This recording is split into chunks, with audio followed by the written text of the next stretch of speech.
the meeting to order. Sorry, it's pretty cut. We'll go ahead Just takes all and how to go through it. do introductions. If anybody wants to start, You get to start. I'll start, but I'm sort of in the middle. that's fine. Make Donna start. Oh, Since she's a substitute today. all right, go ahead. I'm Donna Davis, I'm representing the select board tonight. Thomas Judge on the budget committee. Jeffrey Morrison, Budget Committee. Michelle King, Budget Committee. John Decker, I mean, the rest of us are all budget Right, committee. the chair, Other than co-chair. Carol.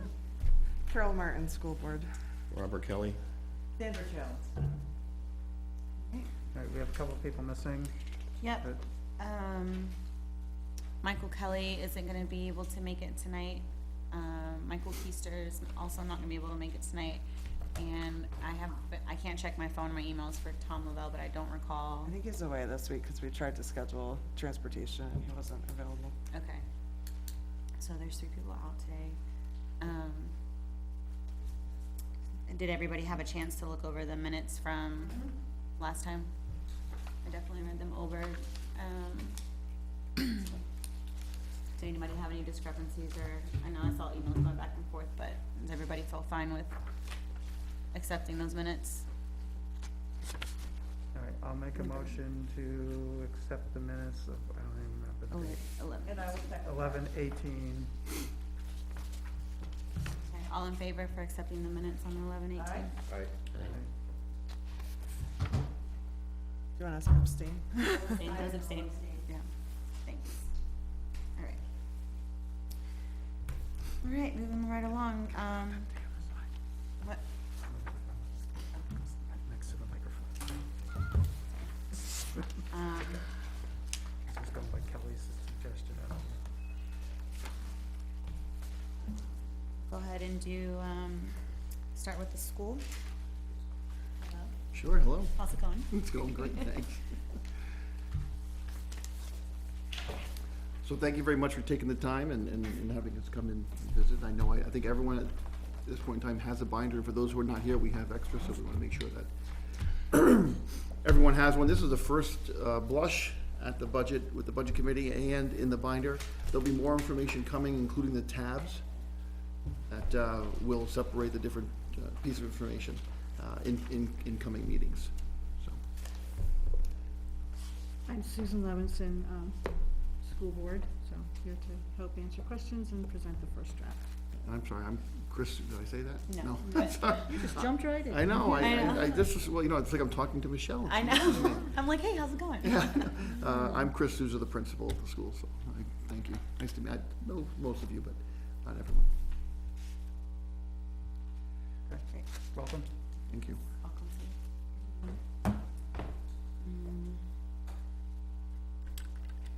Do you want to do line by line or by sections, or how do you want to do? Should we do by sections and we'll review and have any, ask if we have any questions? Does that sound good, everybody? So, Chris, one thing I just want to request is that if you could indicate a line, whether it's going to be part of the default budget, or if it's not default budget kind of item. At this point in time, we're still building the default No, budget. no, just, I mean, I understand that, but like teacher salaries. Right. We know that that's a default budget item. So that will end up in a default budget, whatever that final number may be. I would be hesitant to go line by line and guarantee every line I mentioned, or that Susan mentioned. Mr. Sousa is the building administrator, and determining a default budget is the responsibility of the school board, Right. but we have the expertise of, hopefully, we're trying to get the expertise of some business administrators on a consultative basis, and we'll also run it through legal, because we take it seriously, as you know. Mhm. So I think that that would be constructed using our current budget, not necessarily the numbers in this proposed budget. I'm more interested in the number being whether it's negotiable for change or not. Right. Not that, Like the insurance and those things are all on the Right. contract, So that's not really so we what the can't touch default those. budget is, that's different from, I mean, Well, there's it- some overlap, I but it's think not the same it thing. should more or less be Fixed that- versus Right, Your 'cause contractual, If, you already know- if it's a contractual item, it should be the same in both budgets, in theory. You know, it may differ for some various reason, but in theory, those should be pretty much equal. with the more stringent legal requirements that have recently come through in the last year or so, even some of the items that you would think would just move over, some of those, even in this, like, line one, there might be some items that would come out, so it is sticky, but I hear what you're saying, that, you know, these, obviously, that's based on a CBA, and so, Yeah, the CBA positions that are in the regular ed budget Yep, would all be moved over to the default budget for the most part. right. You get into, in the section, the 1200s, which is the special education section, that's more difficult to determine what's going to be in the default, because there's a lot of state mandates. Yep. Including state mandates, for instance, even just about having LEAs and certain advocates that we have to have in the budget regardless, even if they're not in there now. So that, the 1200s are a little bit more challenging to determine what would be the default at this point in time. Yeah, and So I'd look at all the contractual pieces, the paraprofessionals, the teachers, those are the ones that you can account on in the default. A lot of the other, there's not, some of the building pieces perhaps, but I think that, like Susan said, once we know more from legal and from our business administrator, we'll have a better picture as to what the new laws, which changed about 2 years ago, are gonna be reflected in our budget. but I mean, basically, you're gonna move over your contractual obligations. Right. And you're going to take out your one-time expenditures, and then you're gonna look to the letter of the requirements and even look at those contractual obligations and make sure that you haven't moved over too much. It's the one-time expenditures that probably is the biggest thing we have to look really closely at and see what qualifies. that's, yeah, I mean, if we have mixed one-time expenditures and contractual things, that's where the challenges are, but obviously, like the teacher salaries, that's the, contract, so that would be pretty easy. Yeah, I'm just kind of looking for the best guess to say, okay, you know, This is where we should focus on. this is what we can focus on versus what we don't really have a lot of. Go over.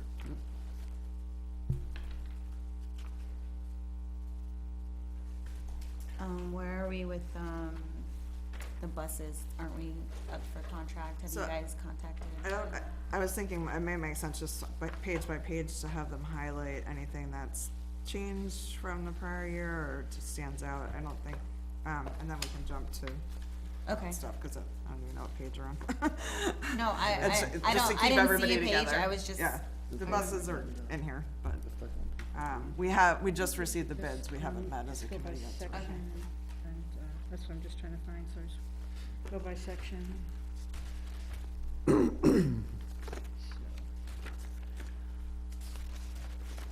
So section 1 of the 1100s goes from page 1 to page 5. And I would say just below half, you'll see where it says function, regular education total, 1100. There's a little account note above it. That's the total of the section, the changes there. So that's a 4.3% increase in regular education and a proposed budget of 8.9 million total.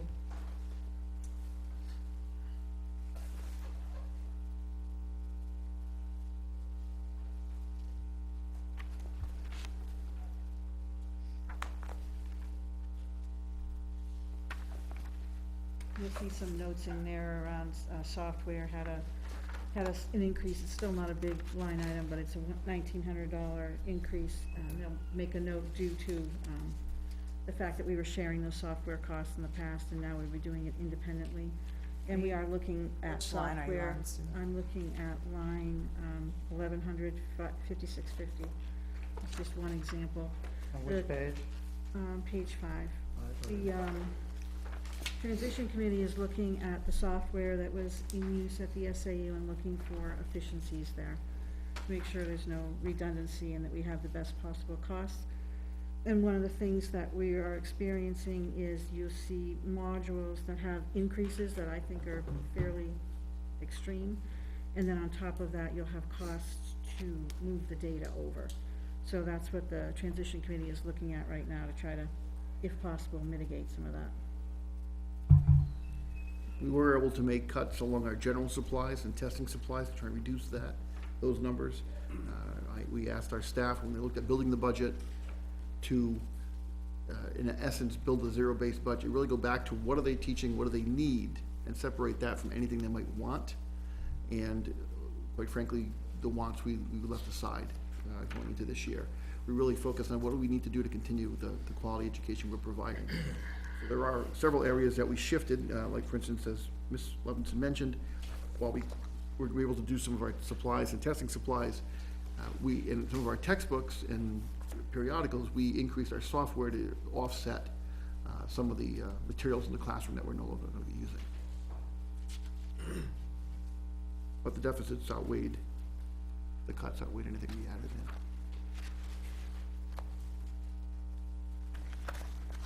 Page 9, the next one, at the bottom. So 1200s is special education. It starts at the bottom of page 5 and ends on page 9, at the bottom of page 9. Okay, so just for everybody's reference, the previous section ends where it says function regular education total. Right. Right.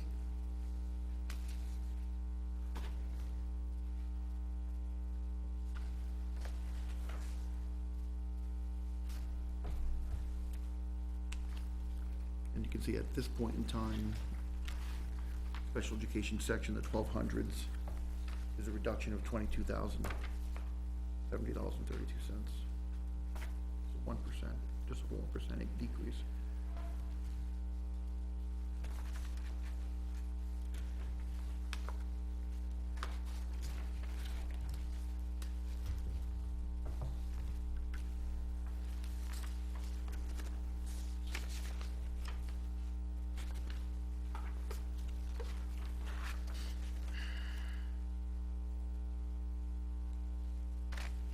Any questions? No? So we'll just keep on going through things and obviously giving you some time, but if you have any questions, please feel free to interrupt. On page 10, this is, Before we get off special education, did the number of special education students change? the number of special education students change Yeah, from last year. We did have an increase. okay. I think there's some changes in, so if you go back to page 8 at the top, I think there was a reduction there that, I don't know if that's a student change or a placement change. Or it looks like a reduction of a para. Page 8. I think one of That's the. at the high school. One of the reports that we typically provide are the special education, numbers, so those should be coming. Yes, there's still a few details, I think, from the state that we're waiting on for numbers, and then, of course, transportation and things, so. One of the notes that I do have here from our meeting last night, and Carol, you can chime in, but there were estimates in here around special education. For high school. For high Yeah. school. So what we have is a tiered model at Dover, based on, use, if you will, services, and so there are 3 tiers. And then, Co-Brown gives you a flat rate for those types of students. So what was done, because it's not known yet which students will be going to which school, the number that Co-Brown is providing, which is a solid number, is being applied to all students, so that will have to be, That's just for the rising freshmen, so for the Right, just so current it's a small 8th grade group. class going into high school, since you don't know we don't know yet which high school they're going to, they counted them all as Co-Brown, but then some of them will shift to. Is that the worst? that's the Yes, worst case scenario. scenario, yeah. Okay. Well, the worst case scenario is they go to Portsmouth, because somehow there's a student going to Portsmouth that's costing $19,000. Didn't he graduate? That's not a special ed. Yeah, Yeah, No, but I saw that earlier in here. yeah, we'll have a better idea, a more concrete idea as far as numbers by, next few weeks. So for the regular high school, which is back in the prior section, that we did an allocation based on past history, and I think it's 2/3 Co-Brown, 1/3 Dover for the rising freshmen, but by the time we finalize this budget, we will have more solid numbers because they do their selection in December. But that's based on past history, is it roughly has been 2/3, 1/3. and we do have final numbers from Co-Brown, and they held their student service numbers flat from last year, and we'll be doing an estimate for Dover.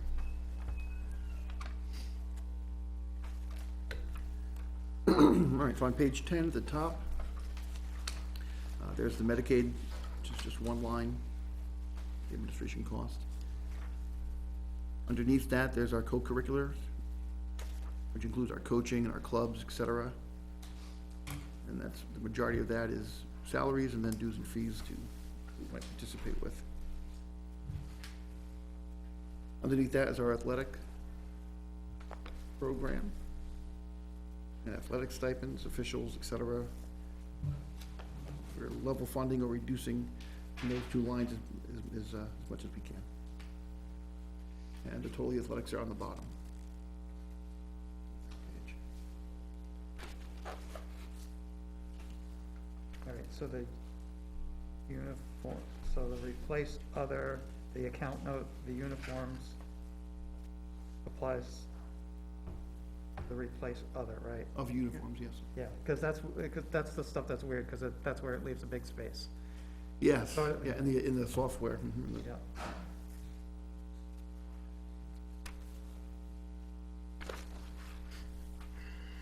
On the next page, at the top, page 11, there's the Summer Institute, which is a summer school program, kind of an enrichment program. Currently, we're running a fall institute because we didn't do it last summer. Those students are working with the 300 committee and they're helping to design the time capsule. It's pretty amazing what those kids are doing. Underneath that is our guidance department. Did we not do that, like in, so you said we didn't do that In in the summer. 2021? Because of the COVID. Uh-huh, and what about the COVID year before? restrictions. Didn't do it in the 2020 summer either. So they missed a whole year, right? Yeah.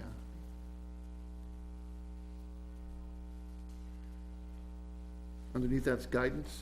And you see the increase there is largely two step increases, contractual increases. Is that just one person? Well, there's two guidance counselors.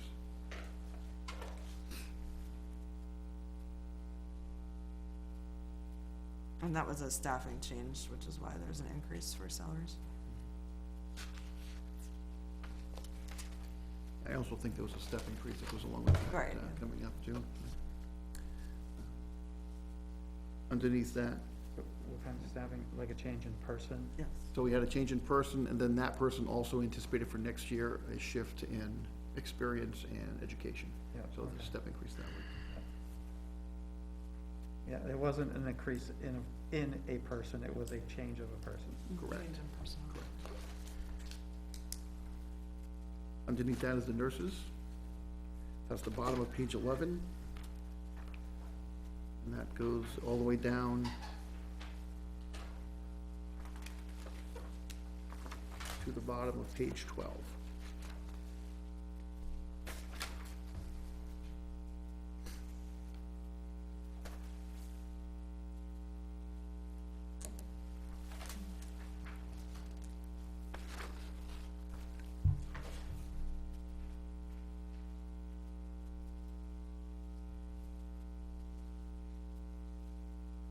Top of page 12, contracted services. Ends at about the middle. 2140 lines, 2142 is right after that. Just a quick go back on the nurse stuff. Mhm. What's the SNAP software? That's the nurses' medical software, keeping track of student records, how they communicate with doctors. It's how we upload information to the state and all the information with the vaccinations and not COVID stuff, but just the regular routine data. Thank you. You're welcome. Bottom of page, from the middle to the bottom of page 13, we begin with the speech program, and that's 2 speech teachers.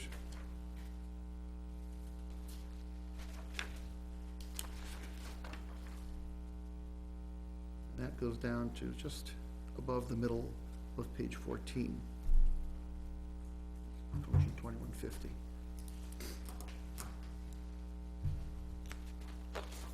After that, contracted physical therapy, PT and OT. It's all based on student need. That's just a couple of lines, it ends in the middle.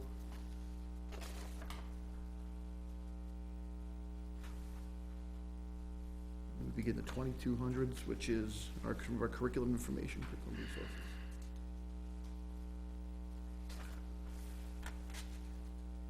So starting near the bottom of 14. The top of the next page, it ends just at the top, just near the top. That section also was a reduction.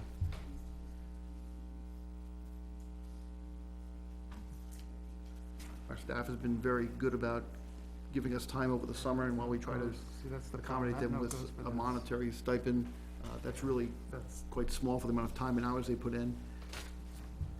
We were able to reduce some of that, and we still anticipate getting the quality work from them that we need. that's why I kind of pointed that out. That's the before we did it. $20,000 that's Really, budgeted for that's- summer work that's for really hard. teachers to develop and work on curriculum. Work on curriculum, reassess our technology pieces, et cetera. Drawing lines. Some of that's also contractually, like our, tuition reimbursement, et cetera.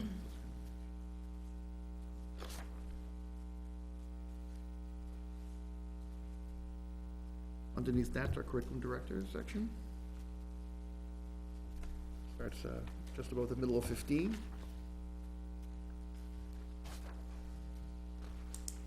Goes to just above the middle of page 16.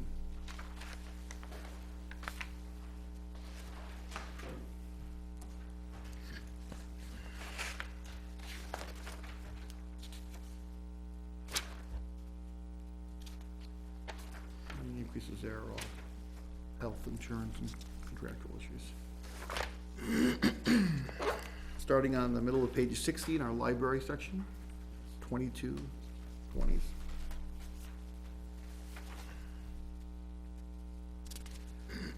And that's one librarian, again, we see a adjustment, I think, for the contract and a step change.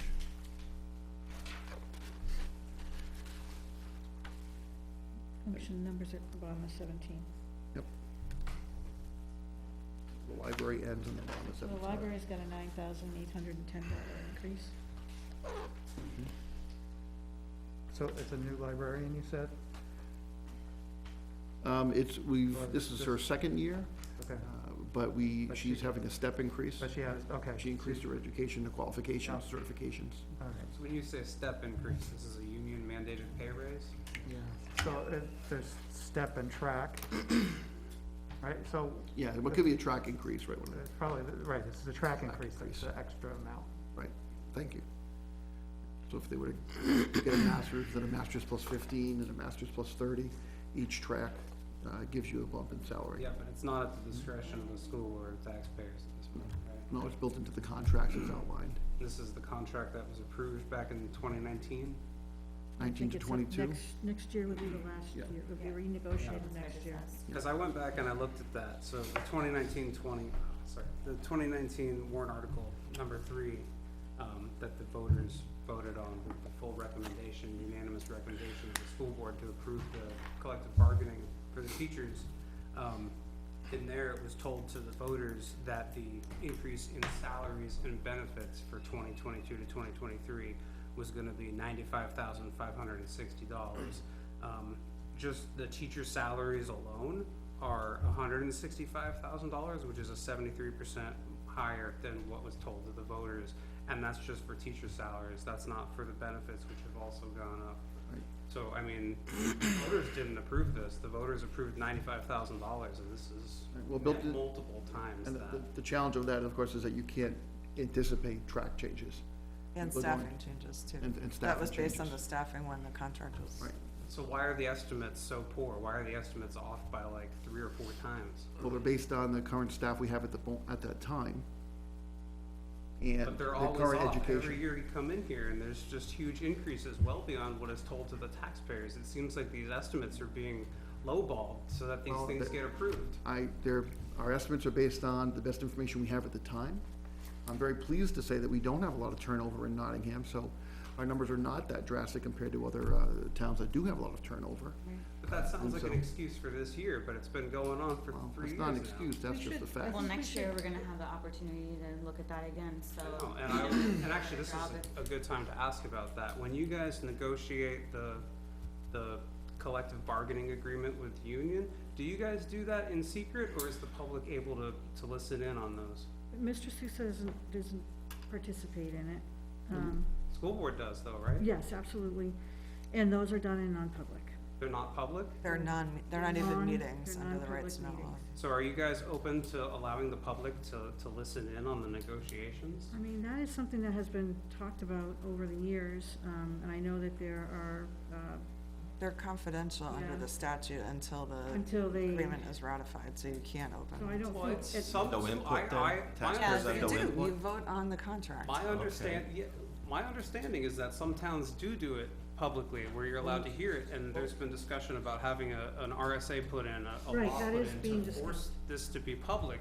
Because I'll tell you what happens is, you guys negotiate with the union in secret, and then you come out with the contract that the union wanted, and then you put it in front of the voters with these lowballed estimates that say it's only gonna cost $95,000 more a year, and then you give it unanimous recommendation to the voters, so it's no surprise that it passes, because they're given bad information and a full unanimous, recommendation, and then whenever we come in here, every year, it's like 15% salary raises for everybody on here. We And should- Well- you guys act like your hands are tied Well, because it's and- contracted, I have a and then you say that, but the voters approved the contract, Right. but they approved it based on bad information and unanimous recommendations from people that were in the negotiations that don't seem to be negotiating with the taxpayer at heart. So I have a question, basically. Who makes up the negotiating body from the town side? The school board? school board assigns a couple of members to go in. The school board sits down and talks to those members about the contract in general, School board members? school board members, So yes. it's a couple of, The, two or three, or? the union sends their party in, Yeah. and they represent their group, so they talk as well. Proposals are made back and forth, costs are, evaluated, and the board receives cost estimates from the business office. And that's essentially it. We typically run it through legal to ensure that the language is appropriate and so forth, and that we're doing the best we can with language. And that's the process. Well, I'm I not saying And that then it's- anything's illegal going on here, I'm just No. saying that the Right. negotiation on the town side and the school side seems to be really poor. Right, It what doesn't is, seem to be arguing in our best favor, it seems to be just giving the union whatever they want. I think Is what there a we- legal requirement that it has to be non-public? I think there is, yes. Can we check on that? You can check on it, yes. would it be Well, possible? You're a lawyer and on the school board, so I would prefer if you I'm not check the on it. lawyer for the school board. But you so are a Are lawyer. welcome to check on it. Would it be possible to have public representation on a negotiating committee? I'm, this is We kind can of make what. up a committee, yeah. Can you Right. put me on the negotiation committee? I don't believe, we should check. That would be interesting. It would be interesting. We should check on that. It's never been done, so I don't know if it's just not possible. I believe that when you go into these negotiations, the parties that are parties to the agreement, that's who's there. But we Right, can- and we that's can check. why if it's like a committee Mhm. formed of, you know, the school board, of course, would be something, but town representation as well, because that's really the part of the party. Mhm. So, That's the I mean, part it's that's just missing kind in of the a- piece. Right, that seems like it's the missing part, Mhm. is, Just that transparency whenever you're having those negotiations, and I'm not even like a bunch of people, just, That's the right word, transparency. Yeah, it would be great if they were public.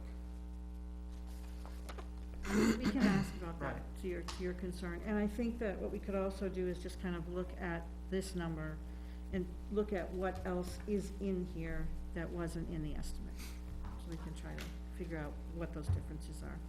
I mean, I don't know what formulas are used to come up with these estimates, but my suggestion, based on the last few years of looking at how much higher the actual numbers are than the estimates, is that formula needs to be changed to present a worst-case scenario to the voters, because these numbers are way too low that people are given for information to vote on. do have a question, if I may. I was just curious, do we have a total on this, basically opt-out for healthcare? Is that what it's, health insurance buyouts? So that's paying for not to have health insurance, right? Yes, Do we have a total of that by any chance? we can get a total of that for you, I Please. think, without a problem. A total of all of the opt-outs? Yes, please. That number is significantly lower than the cost to provide an insurance. It depends if you take it, depends if your significant other has better health care or not. You know what I mean? Right. Sometimes it may, sometimes it may not. But to the district, if the employee were to take Well- insurance, it would be higher than the buyout number. Well, they're taking it for a reason, you know what I mean? Say, say I have a buyout 10,000, my significant other is 5,000 for healthcare, I'll get her, or their healthcare and pocket the 5, absolutely, I mean, that's, I mean, it works Common for, it sense. can work for the family, yeah. So I'm just wondering what the total is for health insurance buyouts. Thank you. So if we're ready, on page 18, that's our technology section, the technology director, Sally up top.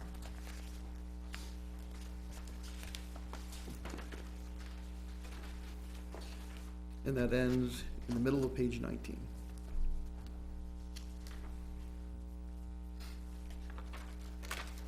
And there is a reduction in that account.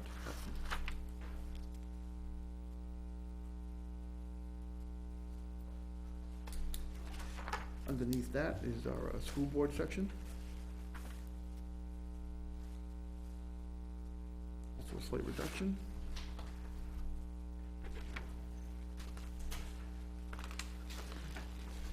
Page 20. The district clerk and district secretary services on top. District treasurer in the middle. Election services, audit services, and legal services round out the page.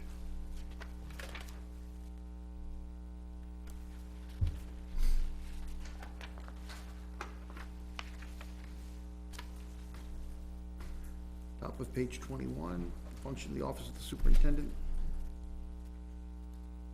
And then we begin the 2410, which is the admin section. Do you wanna stop on the, Well, yeah, let's- yeah, the stop. Did I Yeah, miss one? so at the top of page 21, the SAU district assessment number, you see that there's 108,000, 109,000 roughly at this point savings there. You have in your binder a spreadsheet that details that. So what we're doing right now is we're following the process that you had seen before, where you'd have one line in here for the SAU and one line for the preschool. And the reason we're doing it is that I personally feel strongly, I think the board definitely agrees, that if we start taking these numbers and just putting them all through the budget, you're not going to be able to see exactly what's happening with SAU or what's happening with preschool. So for the first, presentation this year, we'd like to keep that separate. Now, as we actually are our own single district and we move forward with that, all of this would be one budget. But I think for this year, I would hope you would agree, you don't wanna just see all these lines changing historically and you don't know why. Yep. Yeah, no, So that's that- why it's there, and the spreadsheets are there, and the transition committee, and John and Carol are on the transition as well. We're gonna be meeting October 6th to try to get closer to. December 6th. I'm sorry, December 6th, Monday, to try to get closer to, what our estimate was, initially for the planning committee. So we'll be looking at that Monday. And the preschool is also, that will show up, I think, a little bit later, and that's in here as well.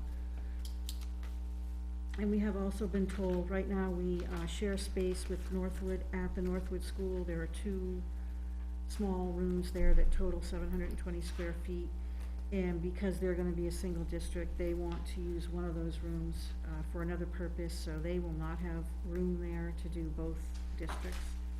So we will be absorbing preschool into our own district. And that's gonna be a challenge, because we had not anticipated that during our planning period. We had thought we would continue there and have a little bit more of a runway to plan to bring that home. The next section's principal's office. And other than contractual pieces, probably the biggest thing that stands out is a shift in our phone costs, which is on page 23.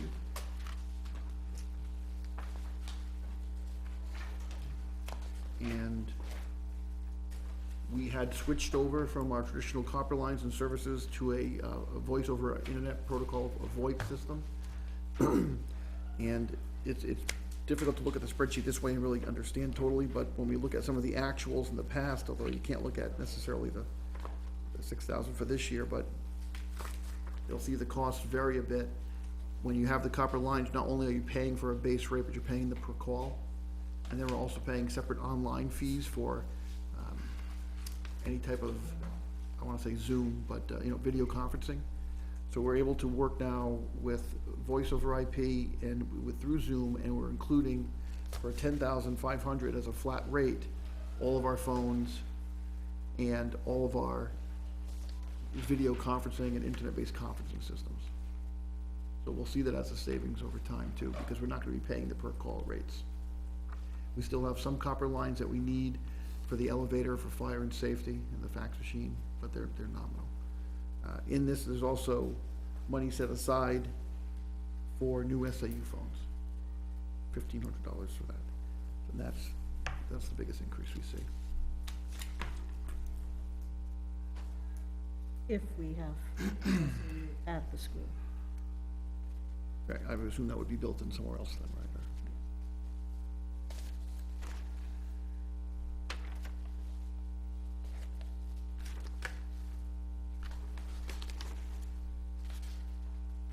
And that ends on the top of page 24.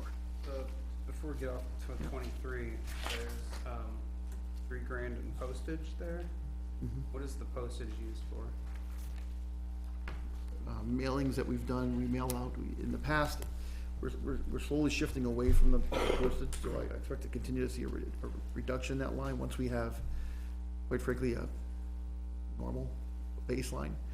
We've moved away from mailing out report cards. We've typically always done mailings for the report cards and progress reports, several other mailings to families, whether it might be packets, we'll sell them that when the student shifts districts, we have to mail their packet of, files, et cetera. That's typically what it goes for.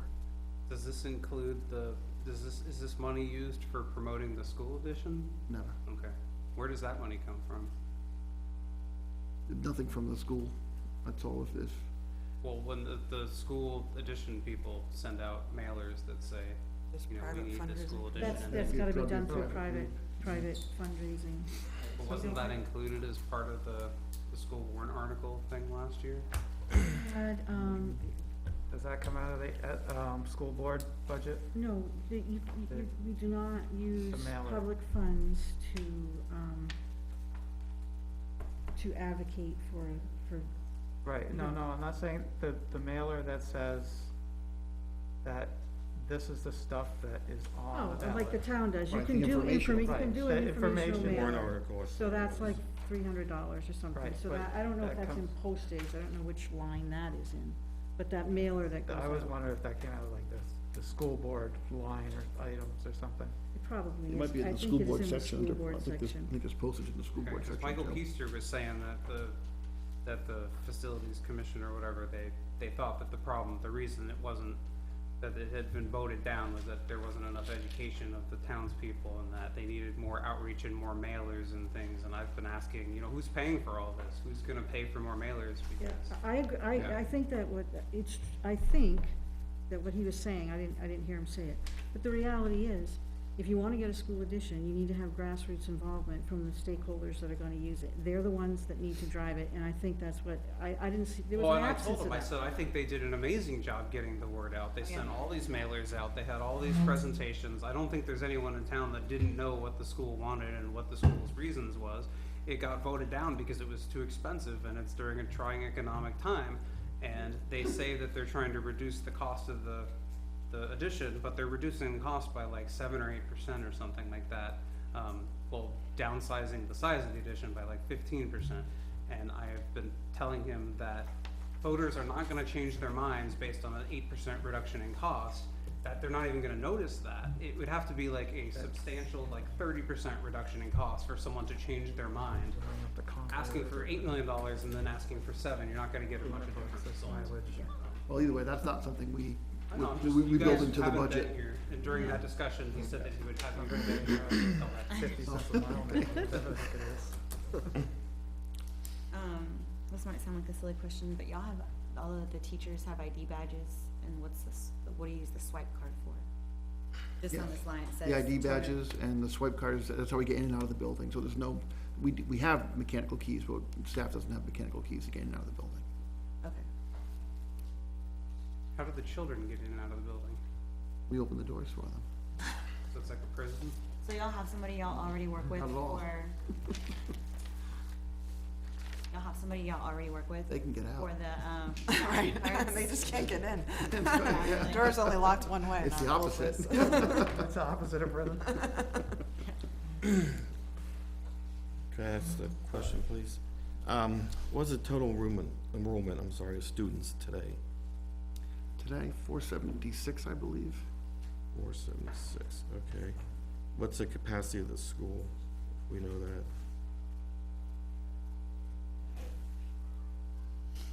I think that we'll get the capacity number for you. I don't think we came with that. I don't have it. Off the top of my head, I wouldn't. That's a calculation, we'd have to just go and get it. I I just thought it don't was a have safety thing, like a fire marshal or something. Yeah, I think there is, it's I like, mean, it's either safe or unsafe. Right, there's a well, we're- safe number of kids in the school right now, it's not over capacity. The Okay. capacity number is above 500, I just don't know the About exact number. 500? No, it's She said definitely above. above. Oh, I'm sorry. The ca- I Yeah, have bad hearing. We've sorry had more about than that. 500, And that's- so it better be yeah. higher than 500. I heard back in the And nineties, the that's- school was designed for 600. Like I say, and that's students, because we have another, 90 Right. adults too, not necessarily Yeah. there during the day, all the time, but, I would say there it's was a probably report around out there 600. that- Yeah, I think Tom's right, it's around there, a little bit higher than 600 even. yeah, I think we had a report at one point, the facility analysis, and they had a calculation in there for capacity. Right. And we certainly are under capacity, but I don't remember the exact number. With the pre-K coming in and with the full-day kindergarten, right? It's been around for a while. The number includes the kindergarten students that are the full-day kindergarten, the enrollment number that you just heard, and the preschool won't make a huge, So this number doesn't include the preschool? no. Correct. Okay. Thank you. And I think we should probably bring our current preschool enrollment. Yeah, I've told them, I think it's about 25 for Nottingham between two classes. Yeah, I think it might be a it's little bit less than that, it kind 7 of or 8. fluctuates. It fluctuates, but. Yeah. All right, so on page 24, at the top, there's the district bookkeeper, that's one line. Just a quick question on 23. Uh-huh. The pickup patrol dismissal software, I mean, it seems pretty self-describing. So that's just for like, It's instead of sending in notes every time. Right, that's our dismissal protocol, so Change just- your It's the app on your after-school phone. plan, I can show it to you if Yeah. you want to see I it. use it. sure, you can show me later. Okay. It saves on, personnel having to process hundreds of notes every day. Mhm. Okay. yes, hundreds. Answering the phone. All right, 24, middle of the page, the 2620 lines, that's our facilities. And it starts out with salaries, health, et cetera.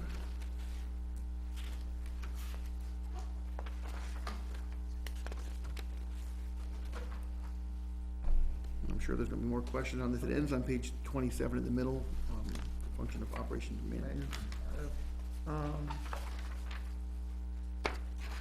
come, don't we have a bookkeeper anymore, or what, where's that? The bookkeeper had $0 on it right now. Right, that's why I'm questioning it. We didn't hire a school district level, we tried to hire one last year. I think we should put couldn't. $1 in there, and It's got, all right, it's got, I mean, well, it doesn't really matter yeah, if it has $1 or not, the it's, function. the it's just function is one, there, as long as the major function has money, it can be moved, but But you see, it's its own separate function, so I think. Yeah, but that's not a function that matters, it's only those 15 or 20 or whatever that's in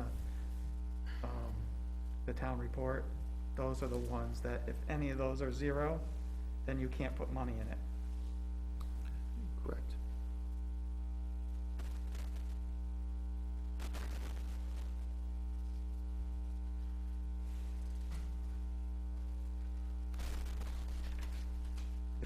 If you need to hold a space for something, just put a penny.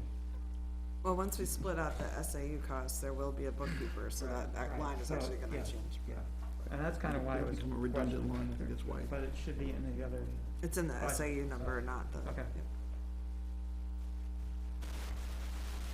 So on the following pages, page 25.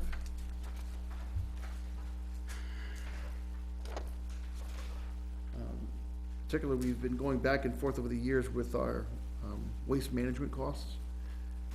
The costs have gone up exponentially over the years, particularly in the last couple of years, basically because they can. And we don't get much of an excuse or a break from them. We tried at this point in time to bring down the costs. We've reduced one of the recycling bins that we have. Instead of having them coming every week, we're gonna have them come like every 2 weeks in a sense. Just reduce the number of visits and we'll store it longer and stamp it down more. But it does save some costs for us. Do you guys recycle, I'm sorry. Oh, yeah, bundling, right? Yeah, is there any, do you guys, is the town also use waste management? I don't know what the town uses. Because it seems like it makes sense for the town and the school to get together to see if they can get a better deal or Yeah, share. that's something we've talked about, but there's also kind of like the transport in between costs. You know, if we try to bundle stuff, so. Yeah, I think there was a discussion about that actually between Chris and folks at my facilities director and And the the town. board actually met with the school, with the EOS a few weeks ago, and we discussed possible synergies between the two, and Yeah, I they're think really, there's a lot of those things that you think you're gonna save money, but when you put in, that you really put in the thought about the execution and how it has to work, it doesn't really. Okay, I'm just wondering if someone considered it and looked at it. Yeah, no, I mean, there's, actually, I would say that's one good thing between the boards is that there's always looking for ways to help, you know, take advantage of Piggyback. each other and Yeah. piggyback and save money. Yeah, there's a great relationship between the town and the school as far as those things go.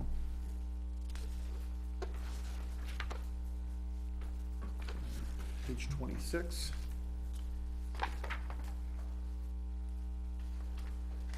The increase at the top under contracted services, we added mosquito and tick spraying, particularly with last couple of years, we've seen more cases of Lyme and. What do you guys spray for? I don't know what the exact stuff is. Is it real chemicals like permethrin or is it like rosemary oil stuff? I Oh, believe it's garlic, real actually. chemicals. Okay. It's an orange. Because I've seen these like mosquito swat signs and I've looked it up and they spray like rosemary oil. Yeah, no, I think, yeah, we do it when the students are not there, and there's time afterwards when no one's gonna be on the field. Same thing with our fertilizer as well. It's all certainly, things that are not horrible for the environment. We want it to be horrible for ticks and mosquitoes.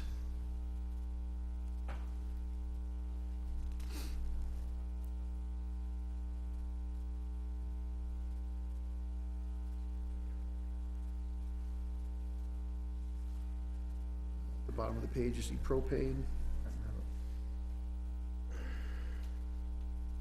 And I had mentioned before, although our adopted was 55,000 for this year, our actual cost is more like 70, because we didn't pre-buy ahead of time, so we just pre-bought now. Of course, based on how cold the winter will be, that number can fluctuate, but we'll have to see. Do you know what the capacity is that you're able to store as propane? How many tanks you have? We have one rather large tank. I'll get the gallons, see, I don't know off the top I of my head. think the max is like 1,000, I believe. Oh, I don't, I think ours is a lot bigger than that. I think it might be. Oh, it might be 20,000. I think it's a 20, yeah. I think Oh, it's maybe 15 because or of 20. commercial. Yeah, maybe. I'm not sure if it's 15 There or was 25. two trucks there this morning, so. Yeah, it's bigger than the trucks you see driving down the road. The board It looks like a submarine. has a policy that those tanks are not filled during school hours. Is It was before, I dropped off early. Just this I'm week. sure we're topping off right summertime. Right before it rates got go Yeah, lower. we stay, our facilities manager, Scott Brown, stays on top of that extremely well. He's out there every morning checking that, the water pressure, the pump houses, everything too, so. But we paid for the full 40,000, so they set aside 40,000 for us, even if our tanks don't hold 40. Okay. So, right, so if we have a 20,000 gallon tank. They hold the other 20 it's- for us. Right, so, okay, so, They pre-buy it. I think the ask is for us to give the exact They number, probably- we just gave an estimate, so. they probably only have to come and fill like twice a year. Well, yeah. If it's that big, if it's Well, 20. Like three, Not big. I mean, Well, probably yeah. three Right, times. but they don't have trucks big enough to fill the actual tank Right. based on where it is too, so they use smaller trucks to fill it multiple Yeah. times. Yeah.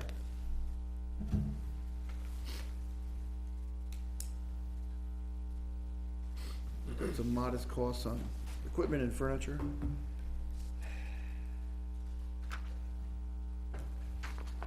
Sorry, where are you, Chris? Just finishing up the, middle of page 27, operation and maintenance of plant.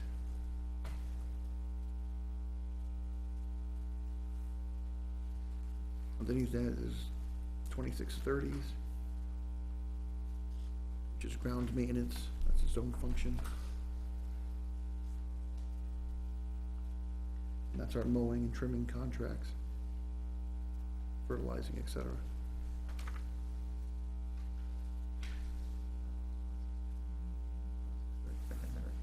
And that's something that we typically enter into a 3-year contract with, so we can estimate the cost ahead of time. It helps with budgeting. Ground and maintenance. Ground, with the lawn mowing and the, yeah, ground to maintenance. I noticed a couple of lines back, it said something about the tractor repair. Mm-hmm. What's, Tractor locker, desk, yeah, and chair. what's the so I was Yeah. assuming the tractor was for mowing, but, For a variety of maintenance, mowing, quite frankly, largely is used for snow blowing as well and snow removal. And then also for hauling things, we have a little, because of the field out back. okay, but then we have a regular mowing contract. Does the majority of our mowing and trimming, they do the mulch, et cetera, weeding, things like that is needed.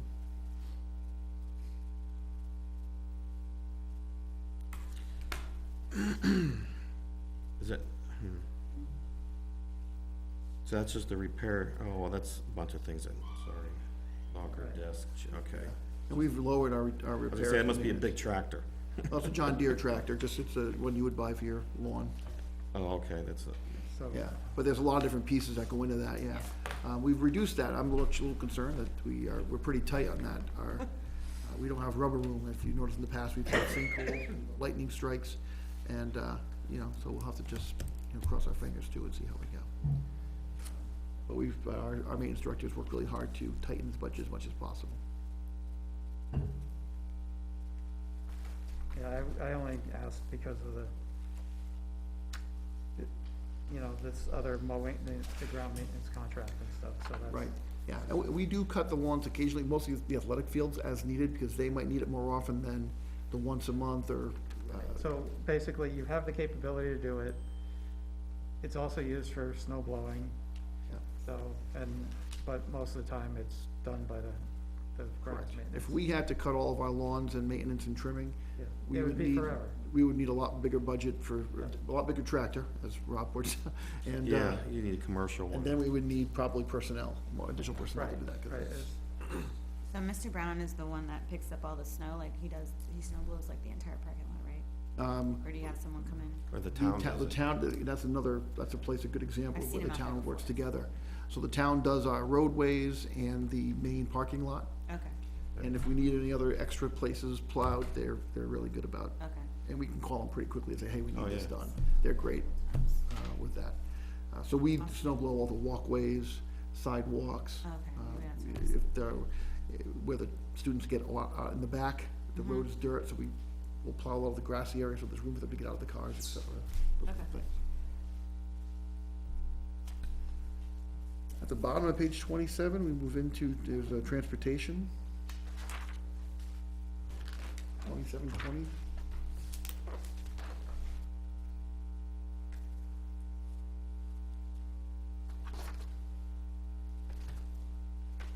For transportation, we, estimated 3%, but we just got the bids back yesterday, and for regular transportation, there was only one bid, and it was, a multi-year contract, but it was 4%, so this will probably end up increasing. For the special ed transportation, we got 2 bids, 2 other companies. So we have to go through all of those. At the bottom of page 28, the athletic transportation is based on an estimate of the games and uses that we need and what they charge us for rate. On page 29 at the top, we go into field trip transportation.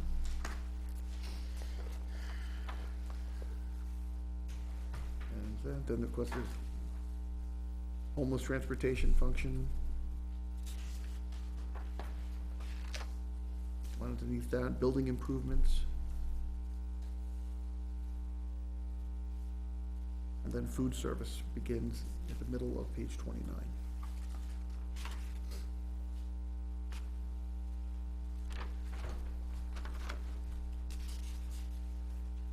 Food service continues on the next page.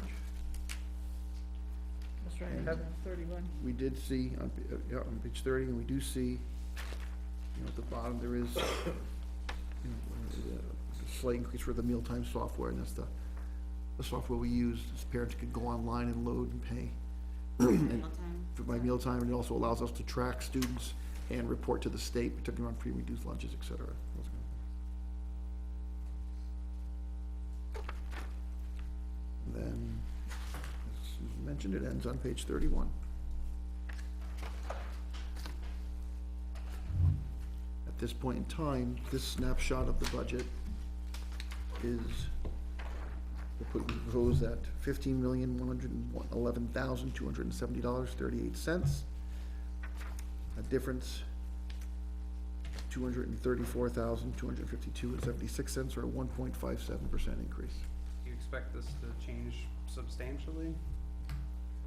I don't think it will change substantially, but we do need to make some changes to it.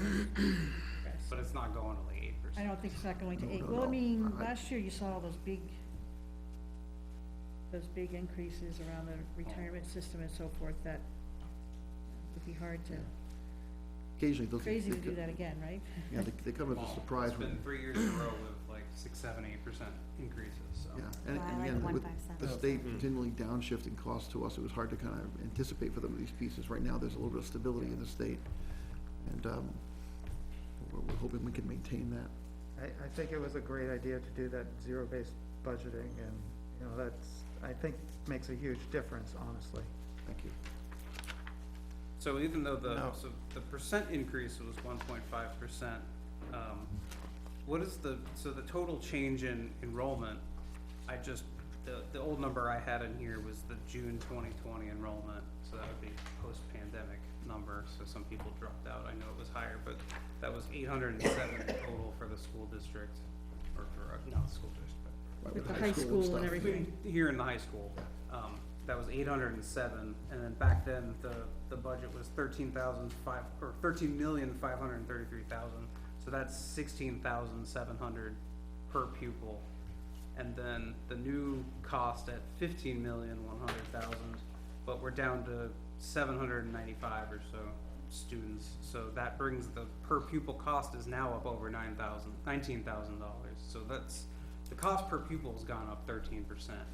So even though like the budget number hasn't really gone up that much, the cost per pupil is going up quite a bit.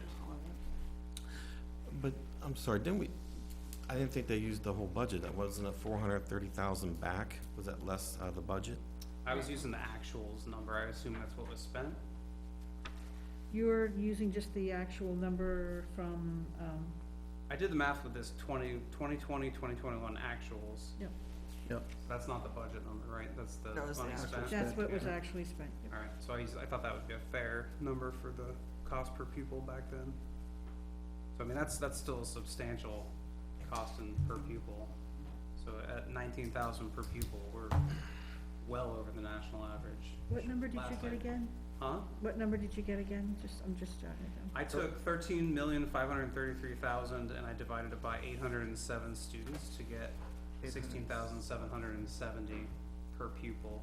All right, so that's all the students, both elementary and high school. Yes. Okay, good.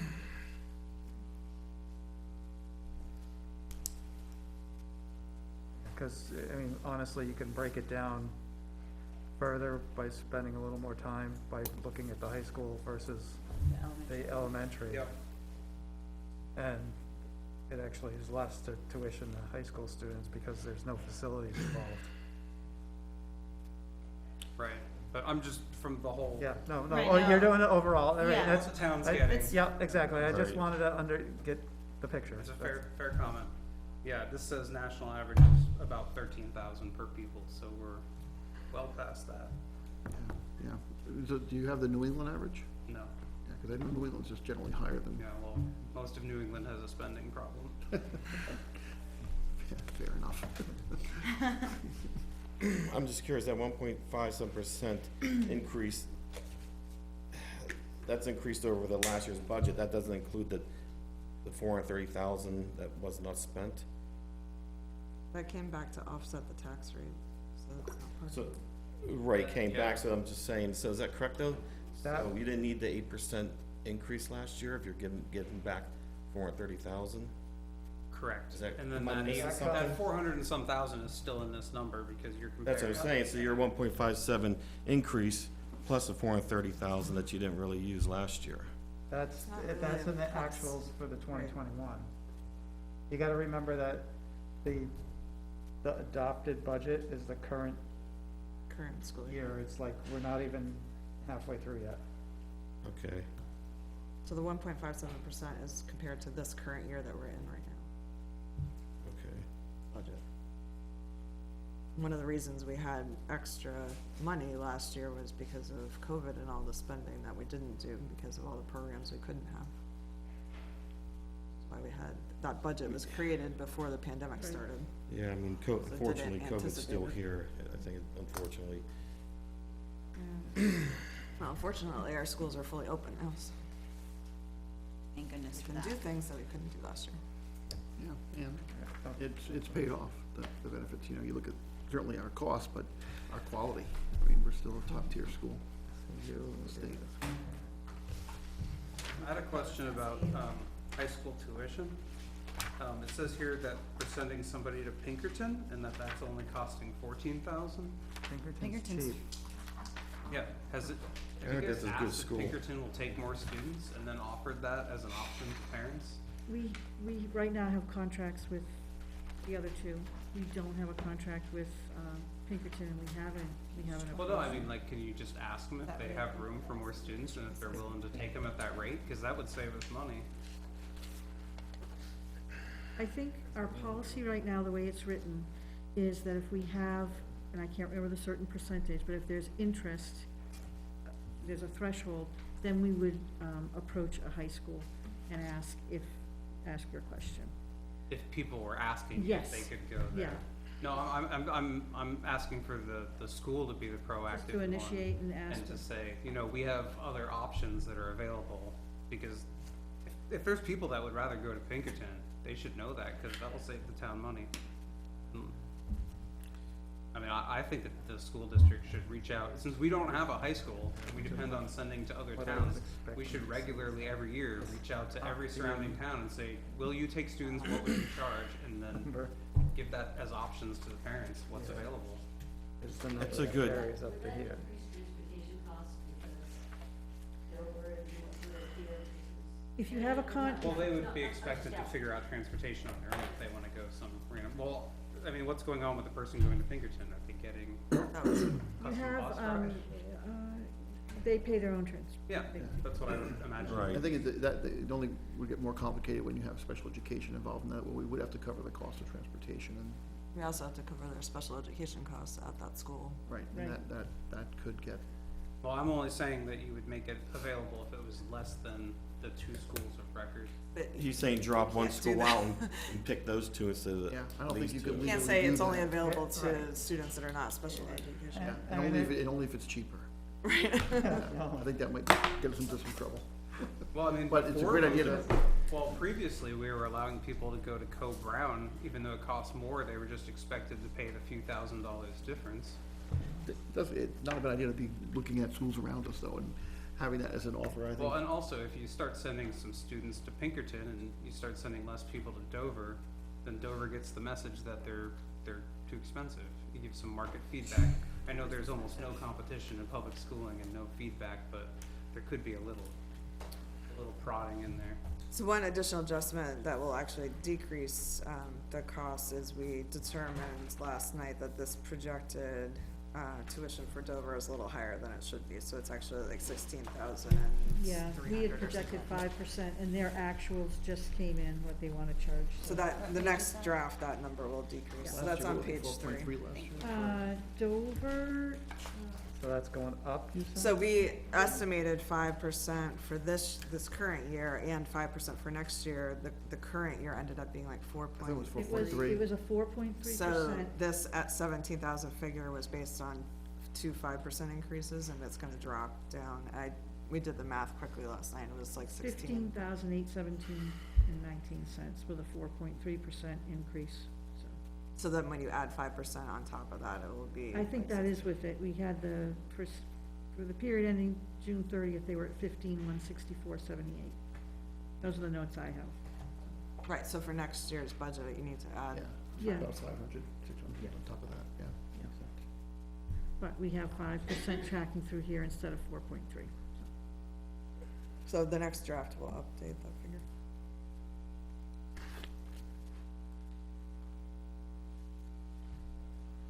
I'm trying to think of what, the health insurance guarantee maximum, we may be able to get it beginning of January in time to update before the final draft. So right now it's based on that guaranteed maximum rate, but when we get the actual rate, Yeah, last year we couldn't get it in time, but this year we're hoping, so. We've got a guaranteed maximum that they gave us, and that's what's in here, but if they come in early enough with the actual, we can adjust. Was there a percentage increase in the health? this year was not. Was There was none, no zero? increase. Actually, it was Currently, you're asking? current year. Or, Oh, yes. so the year that we're currently in, based on the estimates that we had budgeted, they came in a little bit lower. They came in lower, what were we budgeted? Still need I actually number. have last year's, if you Yeah. want me to look at it. Yeah, so we had budget, we estimated, it came in, fair amount less, it was like a negative increase. Yeah, I'm not sure what we budgeted for though, the GMR at the I think time. they had 3 or something in Yeah, there. it was lower, their guaranteed maximum rate was lower, they anticipated a lower at their end. Right now, their guaranteed maximum rate for us is 7.3. So it won't go any higher than that, so hopefully. And then they'll go and they'll look at the actual experience rate and they'll give us a number.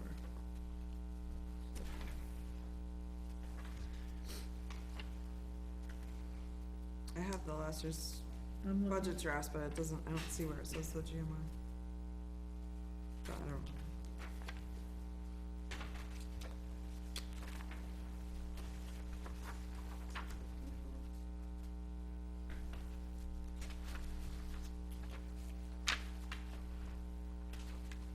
So, all right, as you mentioned, Sue, the transition committee's gonna look at the SAU budget. Mhm.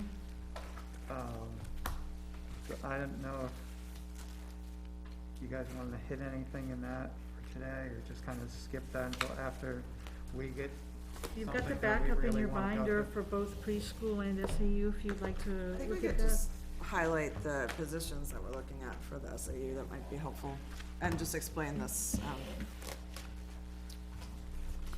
the SAU spreadsheet is the first one. Yep. So the adopted column in column H is the adopted for the entire SAU 44, so that's not just the Nottingham portion, that's the whole. That's the SAU. whole thing. The opt-in. Yeah, Opt-in- I'm not sure the why it says opt-in- that, The but, opt-in col- Up-ten. the opt-in column, so is- that was a full-time proposed. superintendent salary versus a part-time salary. if you look at the very last So- page, Right, so the Optium, the column that's called Optium, oh, That's what we're looking at. yeah. that's the one that's the budget I- for You're the proposed looking at budget. column H. Aye. Aye. Aye. Because H was adopted, she said, for the entire, Yep. Correct. And then I is what we're Right. proposing Okay. at this point. So I think you can see, if it's not in I, that means that position is either being Yeah. eliminated or changed. So the total budget this year that we're working with is 1.232 million. And for next year, we'd be looking at 573.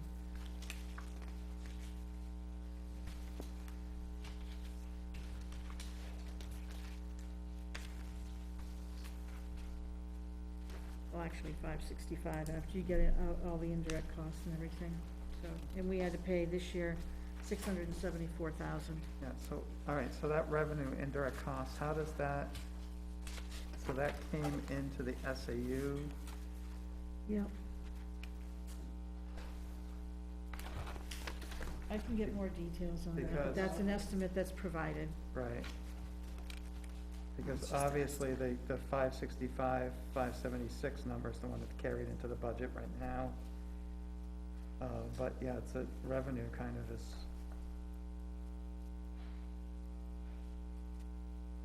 It must, yeah, because we don't, gotta be careful, we don't double count that someplace or whatever.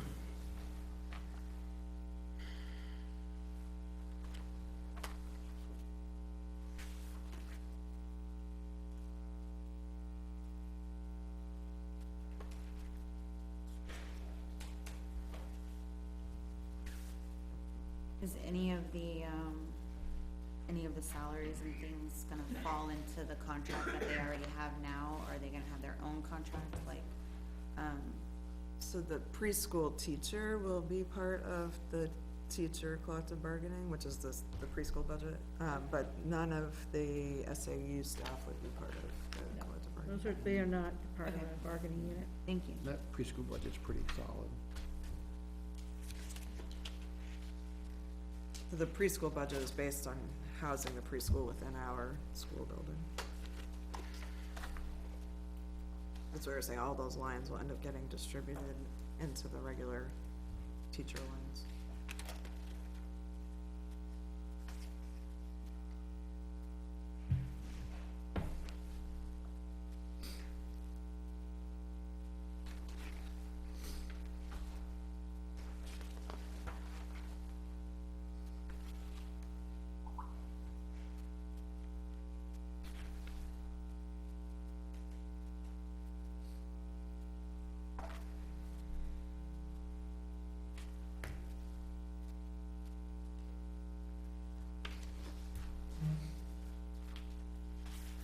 And the computer software is what we're buying.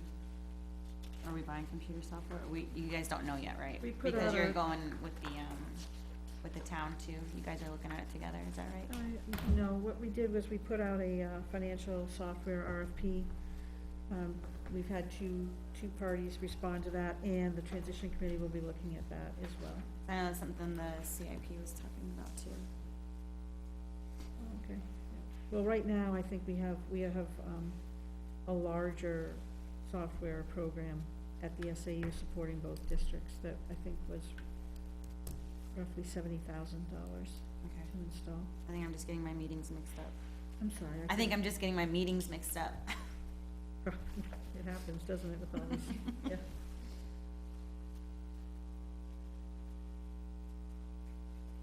But we've looked at a lot of pieces. We're trying to understand that we've got, some frontline software that has modules, that we pay by module. We've got, we're looking at ADP to see, could be a lot of like plug and play between different modules that you purchase individually, and we'll try to look to see if there are efficiencies. Yeah, I think they were talking about the accounting software, trying to get everybody on the same accounting software. 'Cause I think that's where I was Yeah, getting my meetings mixed up, because I think that was something Chris Starnsdale was talking about at the last meeting, so. yeah, I think I believe, Donna just stepped away, I believe that the town is using BMSI, and I believe they're also using ADP. Mm. Okay. So, and we're looking at the parties that, we're looking at Tyler and BMSI at this point.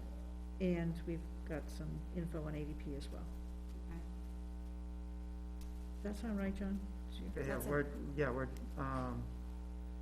Right, so the financial software, the bids are due, The bids closed, Yesterday, right? yeah, Wednesday, at 2:00. Both bids were brought to the school board meeting. The SAU is gonna just open them, prepare some cover sheets, and they'll make their way to the transition committee Monday. And there were 2 responses. okay, Then we've got quotes from ADP. yep, and that's the basically payroll software. Yeah, and some HR Right, functionality. right, and then there's some potential overlap with this other software company called Frontline, which we're trying to understand how the teachers actually use that and stuff, because,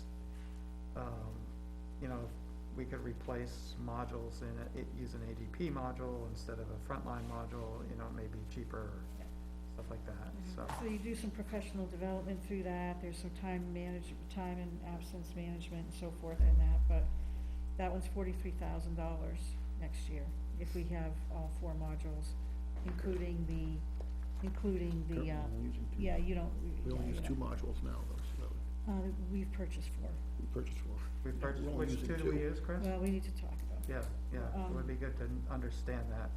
Yeah, so with the process to cut it over, that they're gonna charge us, plus the per price module increase, it would be 43,800 Yeah, it was pretty next year, significant. and then the following year it would be 25. So that's, we're trying to hone in on that a little bit. Okay.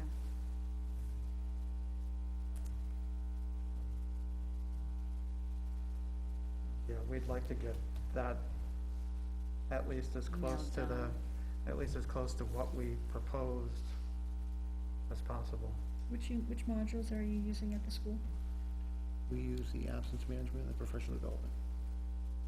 So you're I not using assumed an you used the evaluation, professional, or- I assumed you guys used the professional development module, and that's, Yeah. yeah. If you guys could kind of, if somebody from the school maybe could show us what you guys do with that software, potentially that would be great, but, you know, a little demo. We're gonna have Frontline try to come in, we're working with them to come in and show us those modules and what it will be, so.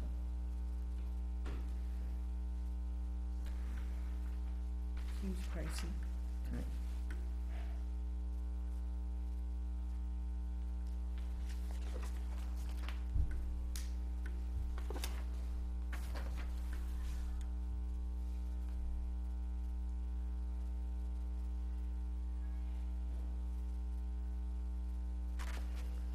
I got more questions if there's nothing particular. Did you guys put out a new, request for proposals or bids for the modulars to develop the site work? Cause I know, at the last meeting here, we were told that there were no bids that were put in on modulars because the site work couldn't be bonded or something like that. It sounded like the site work was the issue. That's not what we said, we said that I there thought was they went no out, but bids we for didn't the- get any back. Right, it wasn't because of the sidewalk. Well, it was something wasn't bonded, right? So we scheduled, we're not sure, Don't know we're yet. not sure, so we're researching that right now. So what we did was we scheduled a special meeting to take it up, because we put out an RFP for a modular / prefab, you know, and asked them to kinda, quote it both ways. And we know we're gonna have to have site work because we don't have a pad, and so we've gotta have all the utilities coming in and the sewage and everything, so that's gonna be a significant piece. But nobody gave us a bid, we didn't get anything. And so the feedback that we had received was that, at least one, vendor did come to the school and walk through, and they were interested, but they wanted an extension, which wasn't, granted. And so what we did was, we met and we said, okay, well, let's just see, let's take another shot at this, have them look at the site work, and, see what we get, so we can compare something. So, yes, we did, and we're waiting for that. So this is bids for just the cost for the modulars? It will be a bid for the cost of modulars, but the site work does need to be included because that's gonna be a significant piece of it.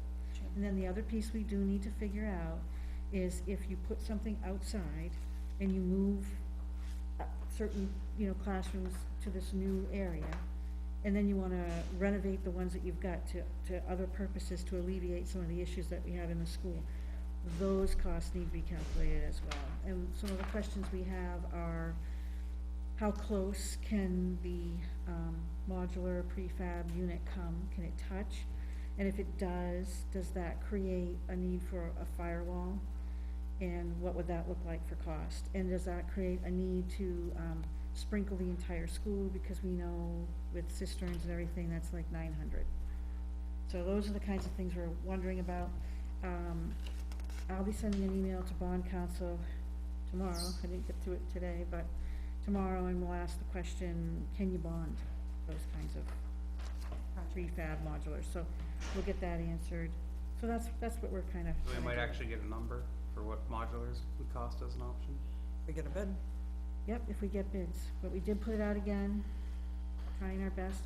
We were initially working with a number, at the facilities committee back pre-COVID and everything, probably 3 years ago.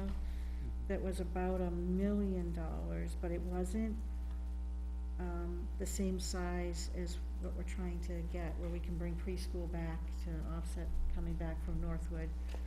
Put the kindergarten out, and then you can get into the school and get your science labs updated and the tech room, which we had to take away. So there's no computer room anymore, so those kinds of things. That's where it is. I did bring you guys have seen it all. I didn't know if you want to see it again. Would it be something to think about as far as, cause you would be taking away the teachers' Lounge. lunch area, right, where they eat lunch at the school? Because that's like made for like a preschool room, right, because there's a bathroom in it already. So if maybe we could have modulars for the teachers' lounge, or the teachers, I feel like the teachers don't even eat because they're so busy. Most of the It's the paras. paras and the substitutes that eat there. But if that's why I was asking about the badge system, because that would kind of take care of the security as far as going in and out of the modular. But if you had just the teachers' lounge in there, and then, depending on cost, maybe even bring in a modular for the SAU, like that would be huge savings for, just until.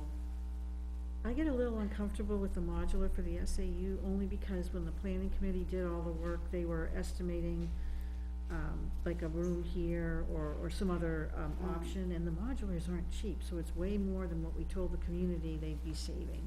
And I get a little uncomfortable about spending on I that. think the modular is probably gonna be about the same cost as rehabbing the old town hall. I don't so- know. And Well, Oh, not no. if you gotta do that. I was thinking It'll that be maybe much just more for expensive. options. It's the site work that kills you, like even, there's a sewage pump or something, right, where, because of the wetlands and the civil engineers came in and looked at it, there's a very small, opportunity there's a very small footprint where you can stick anything, and part of what's there is that sewage area that, Ekman was looking at, and that's gotta be moved around, so those are the costs that, it's the darn slab to put the modular or the, whatever Yeah, that's what prefab, Michael that's, Keister was telling us, was most of the cost would be the site work, which kind of negates the criticism of modulars that, oh, they're a temporary building, they're only gonna last so many years, but they're the cheap part, and the pad is permanent, so, I mean, you could,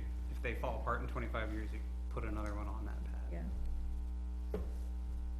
So there's a lot of unknowns, we're just waiting to see who. Alright, well, I think it'd be great if we had, an A and a B choice with Right. numbers on each one.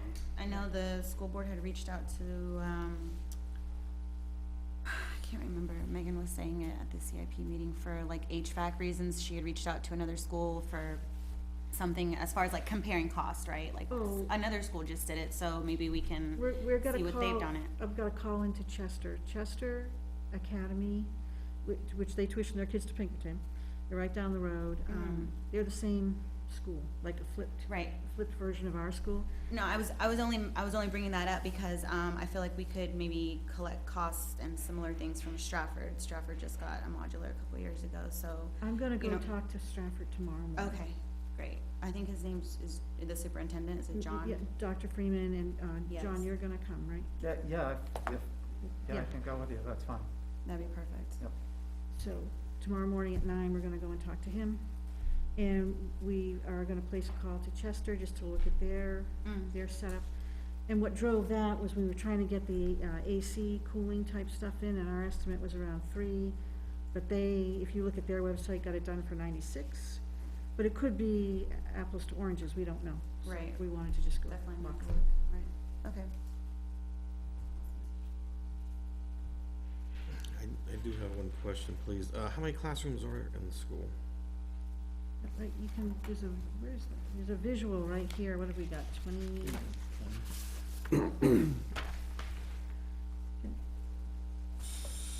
Okay, so you've got the wing that has the, So you just count them? I mean, Bill and I just Like- talked about yesterday. Maybe you have 26, 26? You're gonna- It's gonna be about.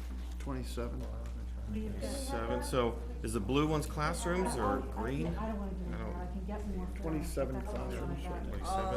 All 27? the green is what would be renovated, that is a classroom. That is a classroom, it's a blue and the green. Blue and green, what, the pink, what's that say? These are the addition, these are all special ed currently, so I don't think any of them are classrooms, so there's the library also.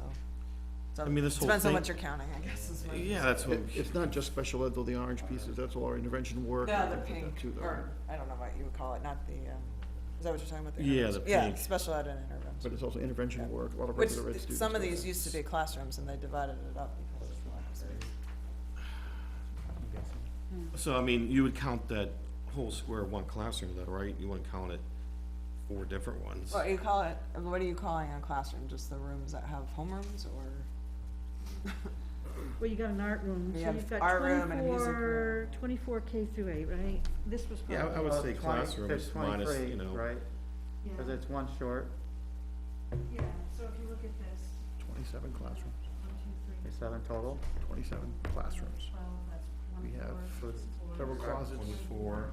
You got a- and smaller rooms for like intervention work, I don't know what you call the but as far as intervention classrooms. You have another kindergarten room And too, then- if you're just counting. But technically, I the mean- teacher's room is a classroom. I would say where you That would be teach called- in classroom. That will intervention, become a I mean. preschool room next year, it's not a, it's. Right, no, but it was set up as it was originally a classroom in the school, if you look at it.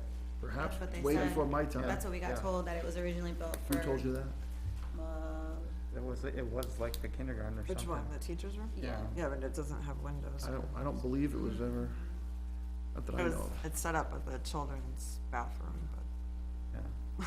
There's a little toilet. What, we have one kindergarten Teacher's room, room. the teacher's room has got a couple of bathrooms in it, yeah, and a sink. I don't know where, it's not a kid, it's a children's bathroom, it's a handicap stall. I think it has a. Yeah, it's not 80, probably not the, yeah, it's a That's not, small. and you can't get in there now. Yeah, if we would, we would have to do little renovations to that, or have figured a way to get the preschool kids to use the adult size. I don't wanna get too graphic, but Step stool. step stool, yeah, you know, No, yeah. that probably, I don't think that was. It's like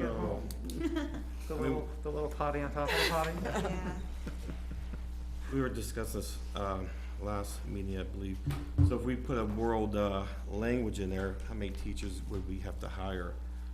We bring a world language classroom, because I missed the after-school one. I don't know what happened to that. That was great. The Lack of enrollment. after-school, world language program? Yeah, the parents were paying for it. You didn't ask the taxpayers to pay for anything, which is fine by me. I did it. I loved it. It was great. And then Well, that was They didn't have enough one world. they didn't have enough enrollment. They pulled out. So if we're bringing a world language class, how many teachers or what languages you plan on, teaching, I guess it's. All that would have to be discussed. You figure at least one if you're gonna be teaching, at least one language, and whatever that structure might look like. Might just do it. Oh my God. That's what my son's taking, he loves it. Yes. Who is? He loves it. Yeah. It's a good teacher. That's so cool. Something for you guys for this. Yeah, they were real small. I wasn't really 100% sure, you know what I mean? I couldn't even read the stuff, you know, so small, the lettering. even with glasses.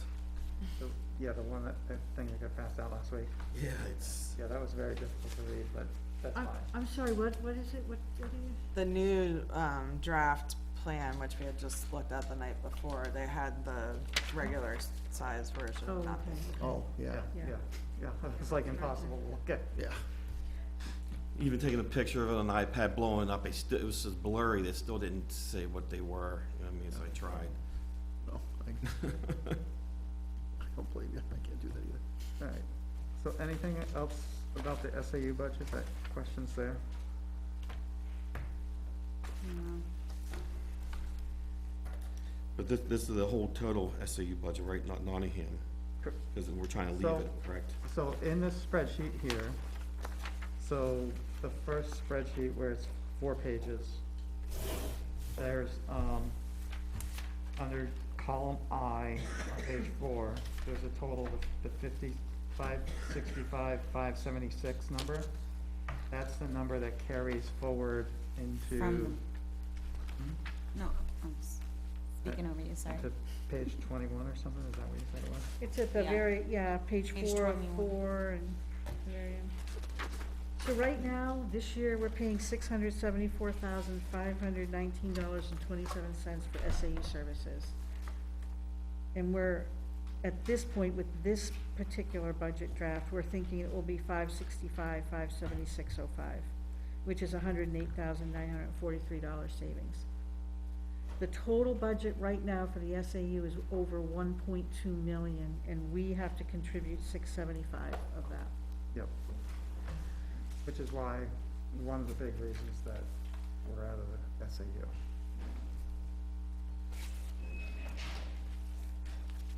Because our valuation Okay, went and up. there was again. only two towns in this SAU? We had three Three. towns in Stratford left, they were fully out last year. Actually, this is their first Right. full year. Yeah. So that, of course, increased our piece. The cost is, calculated based on your evaluation, which if you go out to the DRA website, you can see what our valuation is, and that's what drives our tax. 50% Okay. evaluation and then 50%, On, enrollment. enrollment, like standard enrollment or something, whatever it is. It's our average daily enrollment. membership, so our enrollment. And because Nottingham has higher enrollment and has higher, town valuation, we're up around 800. In fact, I was looking at it today, if you look at that chart, our valuation is, we're higher than Chester now. We've got a higher valuation than Lee, we definitely. Lee? are- Higher than Lee? Yep. Wow. Yeah. Who does our evaluations, Avatar or something? No, well, you, Do they do Lee's too? yeah. Most likely, most likely they do, but, Well, I was curious. Sometimes you know, shop around, you know what I mean, just like insurance or. Well, they're all on That's- different cycles, so but- the Lee may not have been reevaluated. so that's Lee's total, high. so that's total, but that's based on the total town valuation. And Nottingham is 3 times bigger than Lee? Oh, yeah, that's much larger. Yeah, it used to be part of, Deerfield, I thought, back in the day. They Yes, it seceded did. from us. You know Yes, what I they mean? were all one town, They're all one, so it was a big town back in the day. Right, but we're still 3 times bigger than Lee. Yeah. In We had population? Market Basket and all And that stuff. geography. We In had all that or stuff. size, so you could Yeah. fit a lot more. I don't know what the number of homes is. If you do like, you probably would have to take total evaluation versus, the number of homes Number and of seats. units. Lee has a But few better. hundred less people too. What's that? Lee has a few hundred less people in it too. And they have a high school? No, they have, Oyster Yeah, Oyster River. They don't have their own high They're school. part of, Epping does, Oyster though, River. Yes. I think Lee and Madbury were combined at some point. Lee, Madbury, and Durham are all the Oyster River Co-op. But I think the towns at one point were combined. Jeez. But Epping has the whole shopping complex there. I think the tax rate's still higher in Epping. I And think still market. high tax rate. I have Really? some friends live in. Even with, all that commercial that they have? That's unfortunately a common misunderstanding, that bringing in businesses does not necessarily translate into lower taxes. It depends Particularly on in your s- business. And in school education, in the funding formula, it doesn't correlate, it's on a one-to-one piece. So you have to look like Newington, basically, where you have a Newington's house like- and a business, before you start seeing a savings. Yep, Millington's got the cheap tax rate, because it's like all commercial. Exactly. It's just like 10 homes.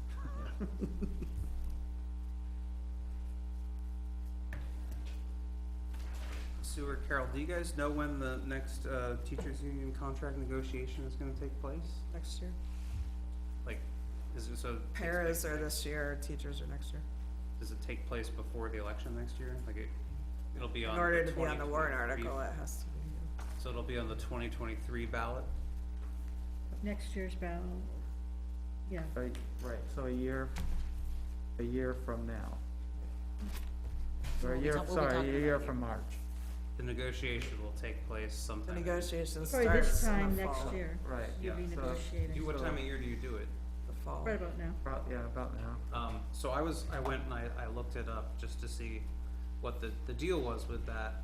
And it sounds like the pertinent thing is the RSA 91A. And so, the union negotiations are considered a non-meeting, so they're not subject to the 91A requirements for public access.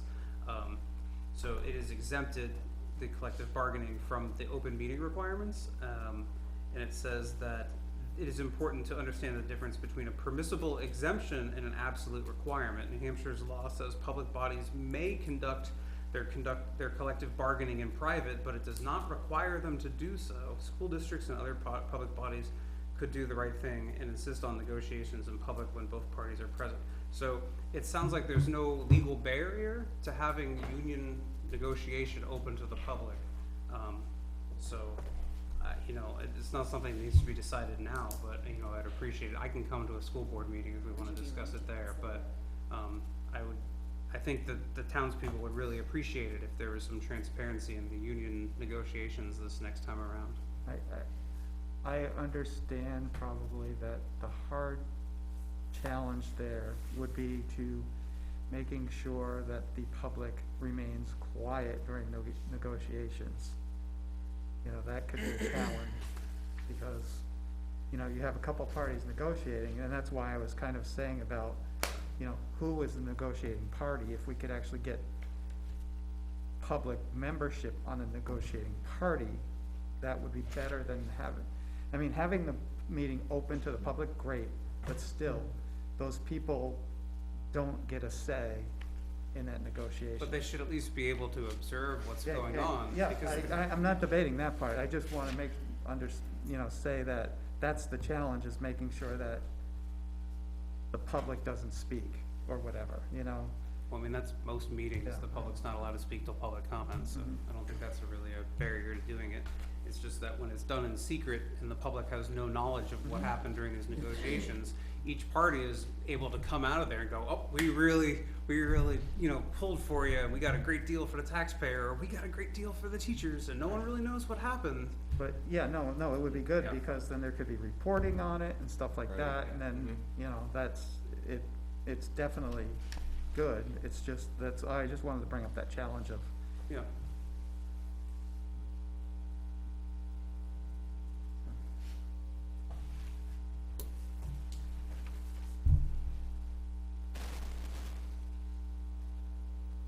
alright, how about the, Pre-K, preschool stuff? preschool. Moving right along. So the plan there is to have a full day, and you do these, each age group split it, right? So, but the teacher would be full-time. I think right now, that's similar to what they do. What they do now in Northwood. They have two teachers full-time They've now. got two, right? For We two would run a months. similar based program for 3 and 4 year olds, running 4 days a week, alternating timeframes, mornings and afternoons, depending on the needs of the students. Some might get extended time, using Fridays for meeting time and paperwork, state requirements around preschool, particularly special education, those pieces. So that would be a full-time teaching position, which is what it is now. We would only have one teacher and a paraprofessional there as well. So the, right, so the teacher's salary, it looks like, Salary teacher pre-K. so basically, if you take half of the 110, that's like 55. So there's two teachers that are at different They have, we have, salaries because they have different, we have one with a qualifications master's and degree. experience. That's all lumped in there. So we're estimating based on the one that we think is going to come to Nottingham. What's the Which is enrollment the like masters. for preschool? I think we'll bring that number to you. It's varying. I think the Minus very 25. highest would be 25-ish. 25, but Maybe a I mean, little it's been less. as low as 9. I think it will go, For the whole SAU? no, Oh, for for the whole- just no, not. just for- Cause this is for the whole SAU, this number, right? No, this would be for us. This, Which number are you looking the at? little, I'm looking at 399,000. um, 84. Okay. Total operating So- so expenses. that is for Right, the so that full age is the SAU. whole That's S. what's currently adopted. And we're paying 185, 186 of that. Yeah, I was just wondering how many students were in the whole preschool thing. It's probably Yeah. about double, right, of 50 Like maybe. 40, The 45. thing is, it's varying, so we should just bring you the numbers. Okay. We get reports at the SAU level. They can so- enroll at any time during the year, they don't have to. I mean, I've seen it as low as 9 kids for Nottingham, and as high as maybe, That's the special ed numbers, I think. yeah, if you're just looking at just those, you're right, so. So I think total The way they enrollment's work it about is that 40. they have the special ed kids, and then they try to match what they refer to as typically developing students, and that's the model. And so it's always changing. And I would anticipate we'd have a spike in it simply because it would be local. And for those typical students, transportation's not included. So if it was at the school here, Yeah. just more convenient for parents to drop So- students off. And we have to pay transportation for special ed students all the way into Northwood. So what, I mean, given one teacher, what would our capacity be? The ratio. But it's two classes, so Right. Break it up, morning and afternoon, so at 40? 15 at the most. So for so each, 20 right? in each. I would say, yeah, I would know we'd have 20 at one time. So Morning 20, and so afternoon. 20 for one session and 20 for the other session for four, so, No, I'm just trying to think out loud. It's, so altogether for the capacity, what we would have, we would maybe 30 combined, So 15 3-year-olds roughly and 15. 4-year-olds. So the over ratio at would be the time. 15 to But if But we it- have but it- 9 special ed students right now, and if that were to hold, then you'd be looking more like 18. Right, well, and, yeah, and you could actually outnumber your special ed students if need be, to get Yeah. more in. But it also depends on how many you want morning and afternoon. right, and I can break I'm it just down, kind of thinking so. about capacity, if we're gonna have assumed more need for, or more want for it, because it's gonna be closer and stuff like that. You know, right now, we maybe have 25 kids total at like maximum, but I'm just wondering how many could we actually support? Yeah, again, 30 would be a nice round number, I think, to start with. In that room that we have currently, you can't have more than 10 students in that one. So most of our classrooms are 900 square feet, some of them are 1,000 square feet. That's the state's. Right, that's the number you shoot for, the Right. state requirement. The 2 rooms that are currently in Northwood are 360 square feet each, for a total of 720, and they run it 3 and 4-year-olds in each room. So we are significantly larger, Correct. depending upon where we try to find the space, and that's where we gotta get creative. So we could have increased capacity. Yeah, potentially. Is the school required to take anyone who wants to come for preschool? Like if there's a jump in demand, do we need to like put in another classroom because we have to meet that demand, or can we say we're full? Special I think for needs. child find purposes, for special education students, you do from ages 3 to 21, Right, we're required. but that's like 9 or 10 kids right now, so that's not gonna fill up a classroom. Right. They do cap the enrollment even now at the Yeah. SAU preschool. Northwood preschool, whatever it is. Yeah, Right, one will be so, enough for a but you while. wanna have, One's fine. And when they charge enrollment, do they charge the actual cost? Cause I don't know how many students are paying to go to, or how many parents are paying for enrollment here, but it says, you know, $13,000 from Nottingham. I think that was an estimate. The students that are special education students pay nothing. Are you Yeah, talking yeah. tuition for preschool? And then it's a very nominal fee per month, like maybe $100 a month or something for the other students. So I know in Stratford, and I can ask this tomorrow, they changed that structure and charged a little bit more to get more offsetting revenue. Not a lot more, but more. Okay, so that revenue is shown here. Yeah, because assuming there was 50 students in the SAU preschool program, that would be $8,000 per pupil. And then if there's $13,000 in revenue coming from Nottingham, unless that's 2 people, and I have to imagine there's more than 2 students coming from Nottingham, then they're not charging the actual cost. So is the school provided tuition? I mean, sorry, is the school provided preschool, the non-special ed, the regular students, that's essentially being provided at a very low rate? gonna be Is that near the undercutting like the local private preschools then? They're full. I don't know. I don't think The we've local ones researched in that. Nottingham are totally. They're always full. They have They're not wait even like, they're only taking pre-K, they're not even taking kids from the school anymore, I think probably because of COVID. I know they used to walk them over, but now they don't even do that. Is I there know like when a my kids, legal- when is- my kids went, it Yeah. was like, and this was a while back, it was like 350 a week Yeah. for kids. So it So sounds they- like there's a market demand. Is there like a legal or zoning issue that's stopping people from opening more preschools here? Sure People there just- is. Tough job. Sounds like a money-making Want to opportunity. hang out with a bunch of 3-year and 4-year-olds. Definitely not a money-making opportunity. No way. Doesn't have to be zone commercial or something, I thought. I don't know. Well, you can run it out of your home. Yeah, there are people who run it out of their home in Yeah, Nottingham. it's just sure. not an easy thing to do. What There are some line, certifications and requirements, it's pretty strict guidelines from the state too. but- There we go, legal barriers. does, what account is the preschool stuff? Approximately, what page? Just trying to look It's at the it. very last few pages, right, that's. Yeah, it's right No, here. no, sorry, in the regular budget. In the Oh. proposed budget we looked at earlier. That all under the SAU assessment? Is it It's near under the? special education, isn't it? Yeah, it That's is. what I was trying to, special ed is before the SAU, right? 1200s. 1200s? Yeah, 8, try page 8, Page 8, maybe? that's 1200. Yeah. It ends on page 9. That starts It's on on 5. page 8. Well, I in the believe that's middle. page 8 in the middle. It's 1200, 5564. Okay, So this year, right now, the budget we're Okay, in, we're yeah, I paying, found I'd call that 186,000, and with the preschool back here, we'd be saving 24,000, Okay.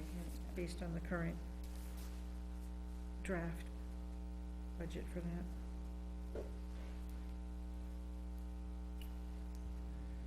I would assume we'd pay something, we'd say have some savings in busing as well. I think not really, because this, but when we talked about the special ed bus contract, they treat the Northwood route as in district instead of Okay. out of district. So maybe it wouldn't, So So okay. I think it's, right, okay, so that's what I wanted to look at, it was, 116, so the number in there is the one 163, before revenues. but there are a few items in the preschool budget that are setup costs and moving costs that would be lower than next year, but they're not substantial. It wasn't a whole lot. That's what I was. And we should be able to take Revenues are some the one things that from is the current included, but the revenues weren't preschool here. that we paid for, contributed the cost to, so we're gonna be able to take some of that. I don't know how material that'll be, but, Have you guys looked at revenues at all? Not no, as I think important. that's another, we really Yeah. need to have a conversation, with all of that. We have not yet. Yeah, I figured not, but I just. But tomorrow we can ask like what they're doing and get some other information about what other folks are doing.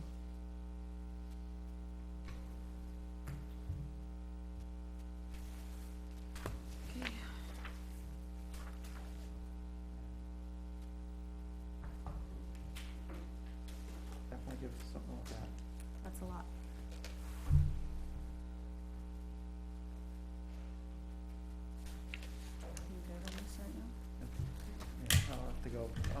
back and looked Right. at things. It's kinda hard to fly First through look. it in an evening.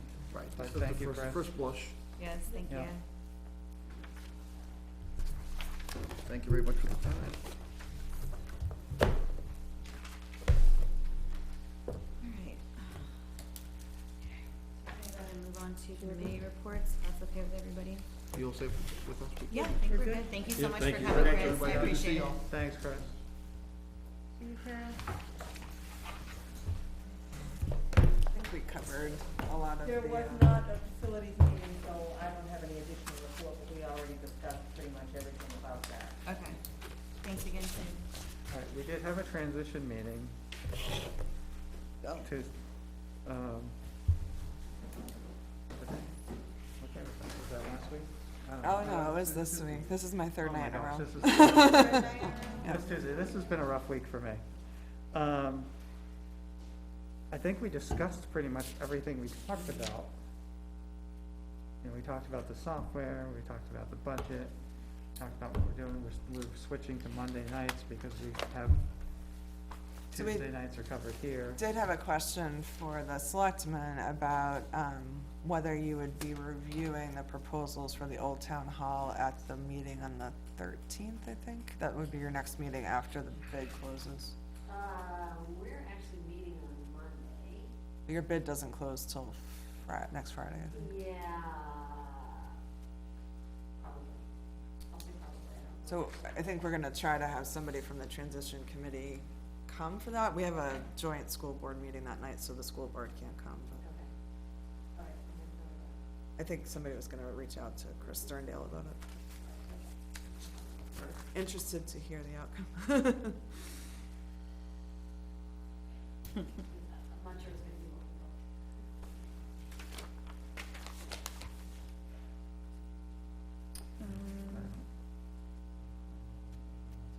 Yeah, transition out. So we'll be meeting next Monday and then 2 weeks from Monday.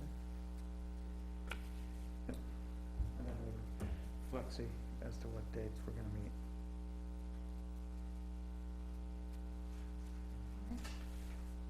Tom's not here. We did pick a deliberative session date. I don't know that, Oh. forgot to report on that. It is the Tuesday of the week that, so February 8th. I don't, has the town picked theirs? we have, Maybe it's 7. I think so. At the school. We have to coordinate that with the supervisors of the checklist and the moderator and everything.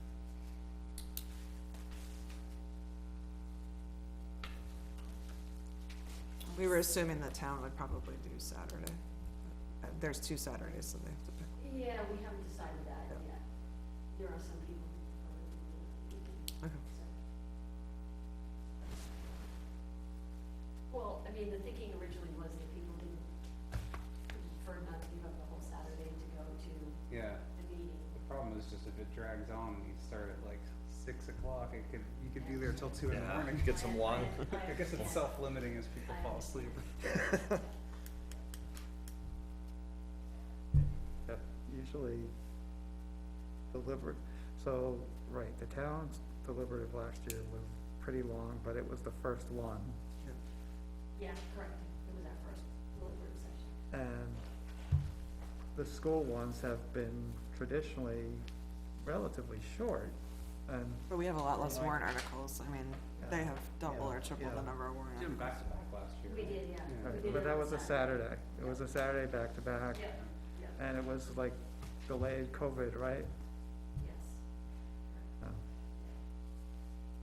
Oh. I believe that the moderator prefers to do it on, weeknight, but we haven't discussed that Mhm. yet. Are we gonna have a lot of warrant articles this year? Like big contentious road ones, or? I could make a joke, but there's probably gonna be trouble, so I won't. I don't believe that there are any big contentious Move along.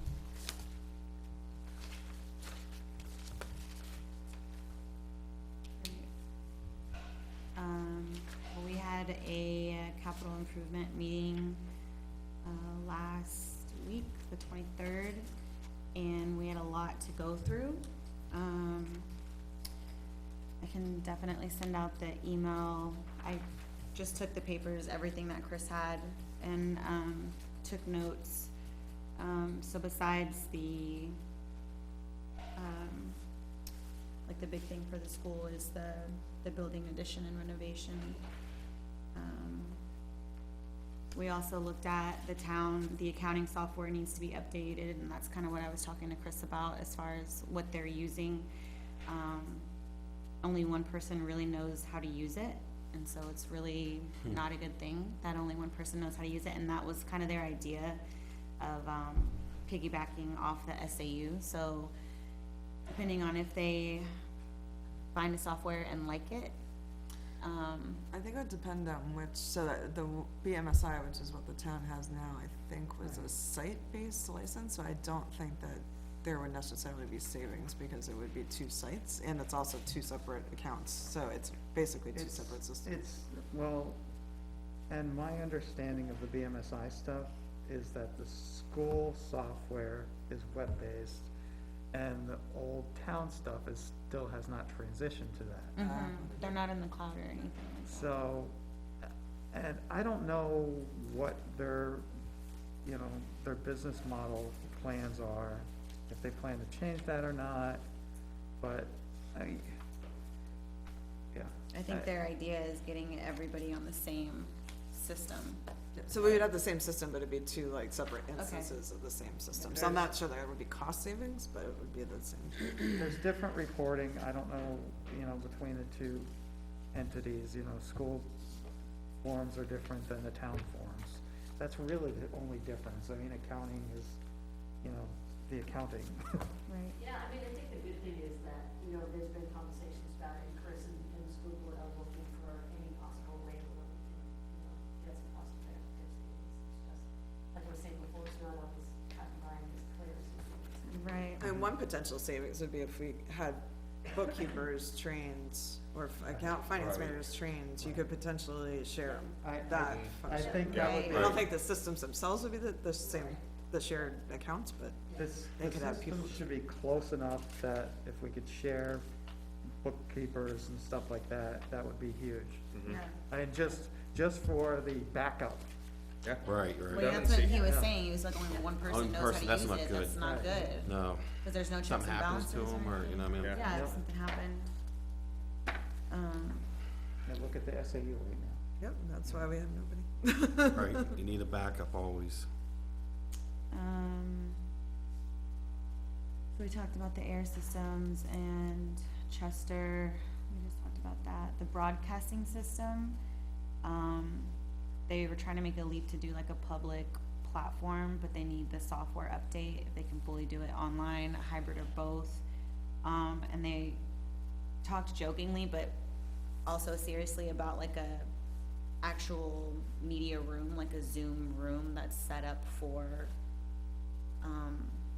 like being able to transmit the public and what we're doing here. Wayne's World? Yeah, kinda like that. So they also In the discussed basement. that, yeah, and he said that the Board of Selectmen is in charge of the 2022 decision on that, like a Zoom studio with Zoom capabilities and all that. Have you heard him talk about that? I mean, we've talked about it, but did he give you a number for that? What he gave me is a little jumbled up, so I'm trying to sort through it right now, Yeah, right yeah. now.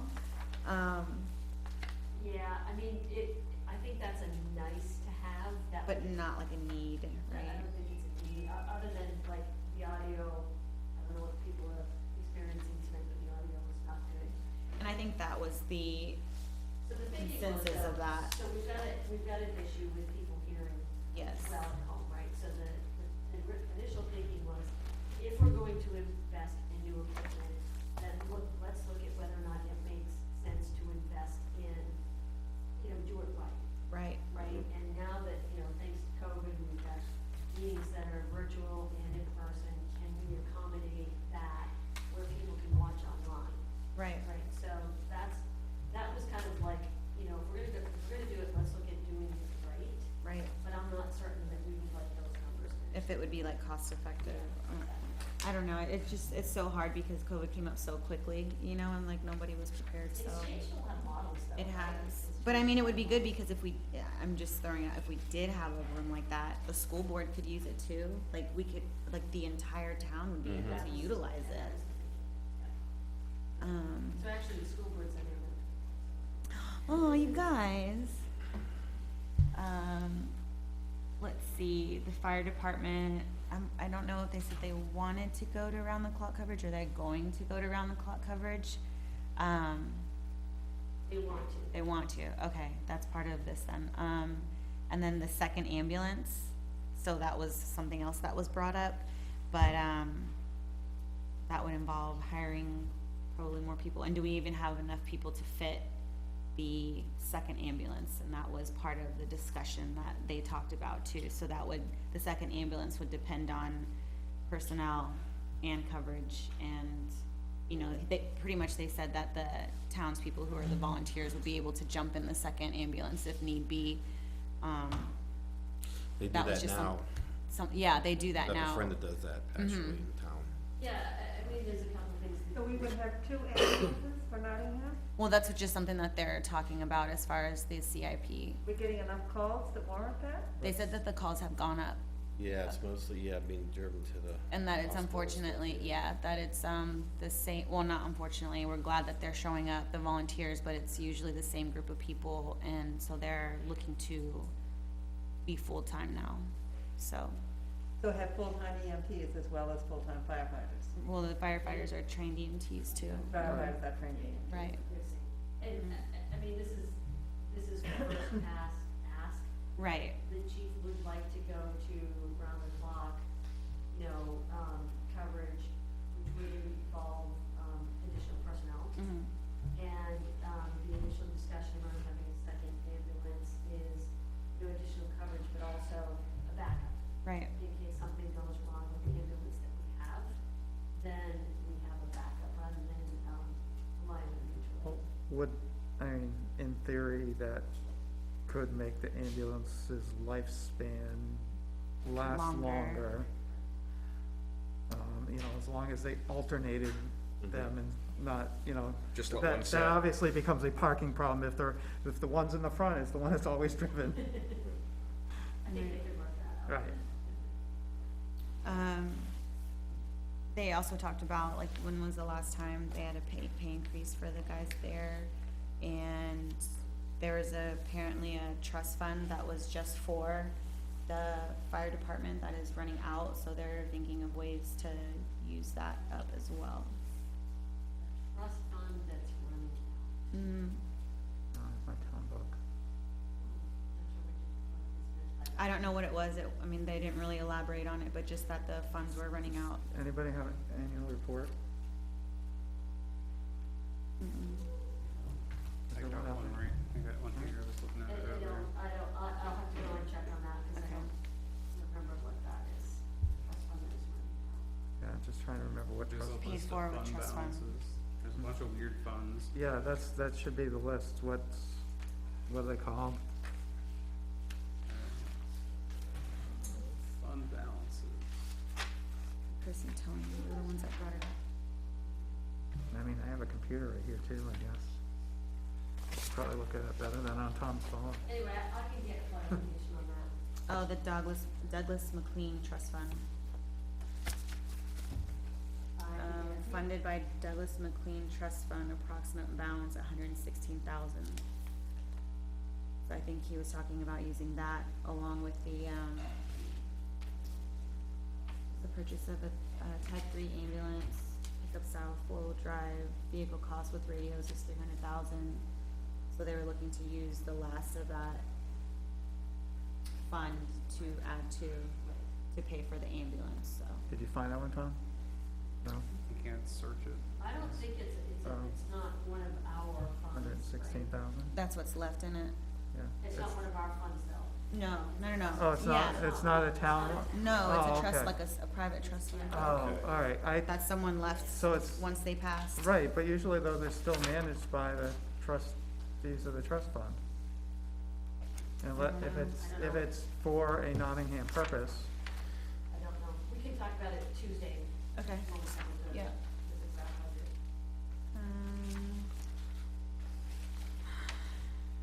They were talking about, the lease for solar, the lease arrangement, for solar, whether to buy it outright. They leased it in 2018, but this was like a 2025 type thing that they were talking about, so, like, in the future. Police department, they're looking in 2022 to implement tasers, and, later on down the road, they're not, it's at a camera for dashboard, for all 4 vehicles. Yep. And then repair the cruiser, the Ford Explorer. So, and like I said, these are just asks that you guys are gonna talk about. I'm just making sure that everybody's in the loop with what they're asking for, and Are they asking for, body cams too? No, Oh, yeah, I thought she was interested in that. it's not requesting. I think eventually they wanna go that way, but Yeah, I Not kind of right remember her now. talking about that I at one thought point. we too. were talking about that. they were not, at the CIP, they just talked about the cameras for the dashboard for sure, like for all 4 vehicles. But Not the body cams. not the body cams, but, Tasers too, right? and tasers, yeah. I can't believe they don't have tasers. That's what we were talking about. I can't believe they don't have tasers yet, so that once If they get the didn't have training computers done, Until like a year ago. yeah.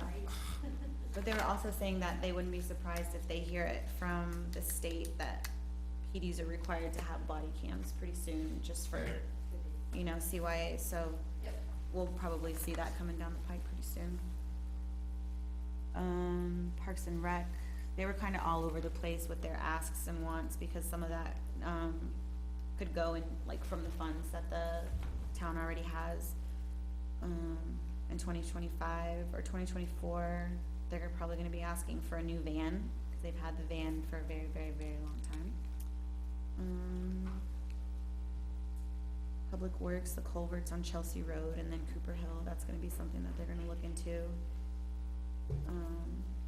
Maybe make a new reserve fund for the, instead of spending the 300,000, with the COVID money, they would make it into a reserve fund. We talked about potentially, creating a fund for, like, culverts, because those are very expensive. And so we talked about doing a fund for that. The COVID funds are something different. And the uses for those are narrow, and so we're trying to understand what the legitimate uses are for them.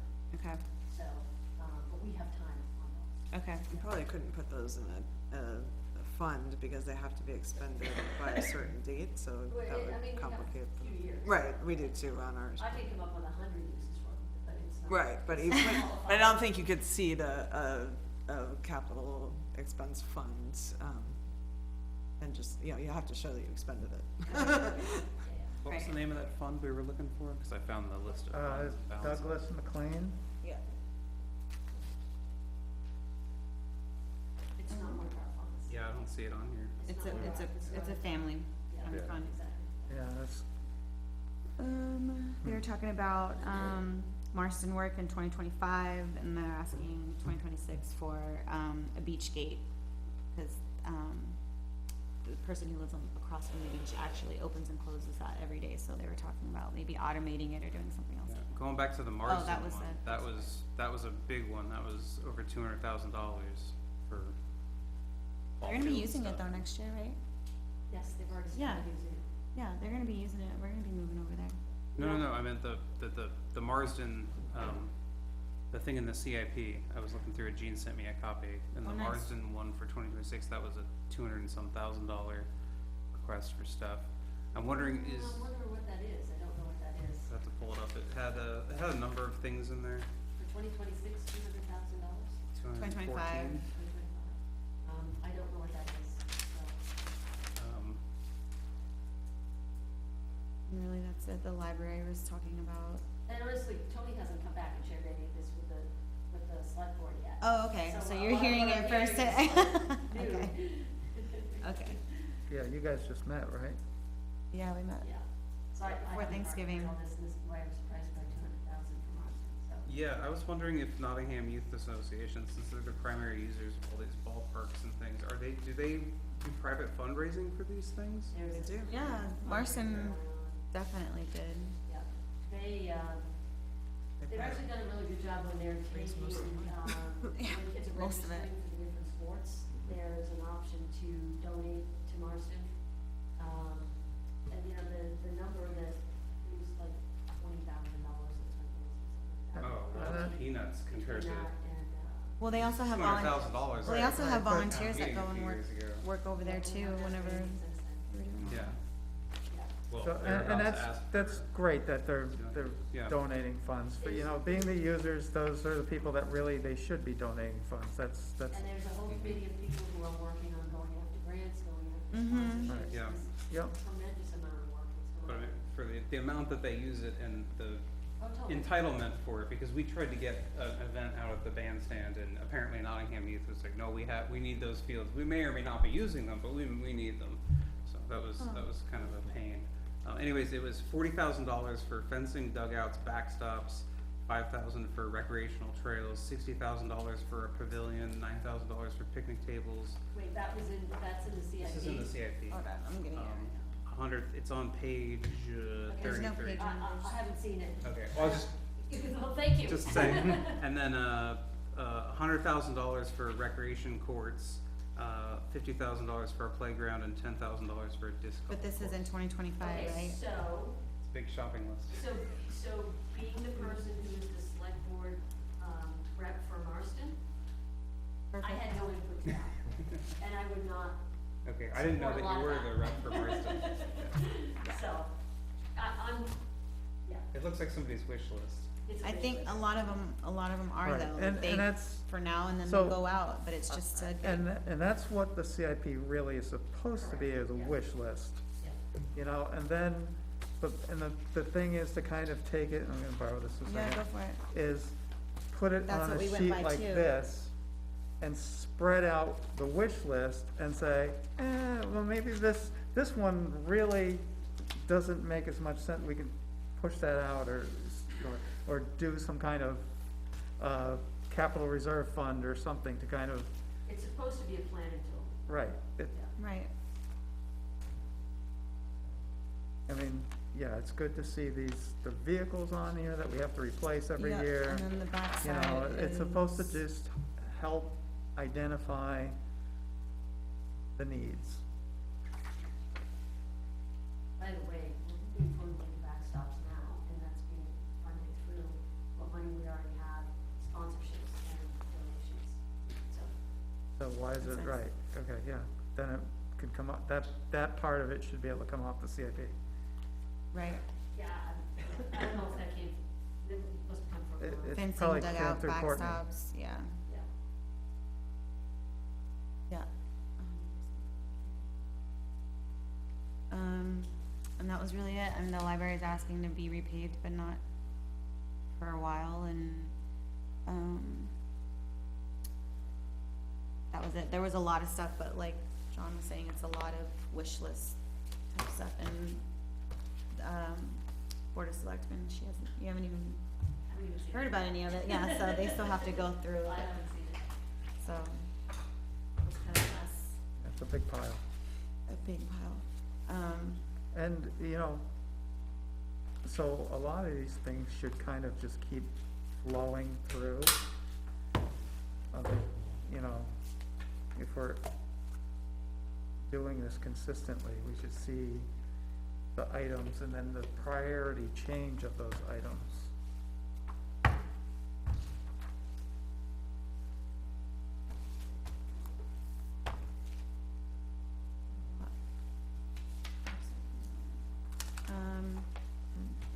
I had fun when I was on it. I liked it, it was good, I mean, it was a good trajectory of what's coming, you know? It's nice to look forward to what we're gonna be doing later in the future. Anybody have any questions about, I know we went over a lot of stuff, so.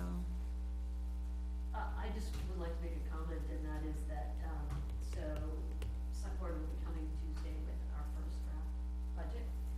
And I just want to set the stage right now that it is a you're not gonna like the number. Nobody here is gonna like. Is it worse than the school the last few years?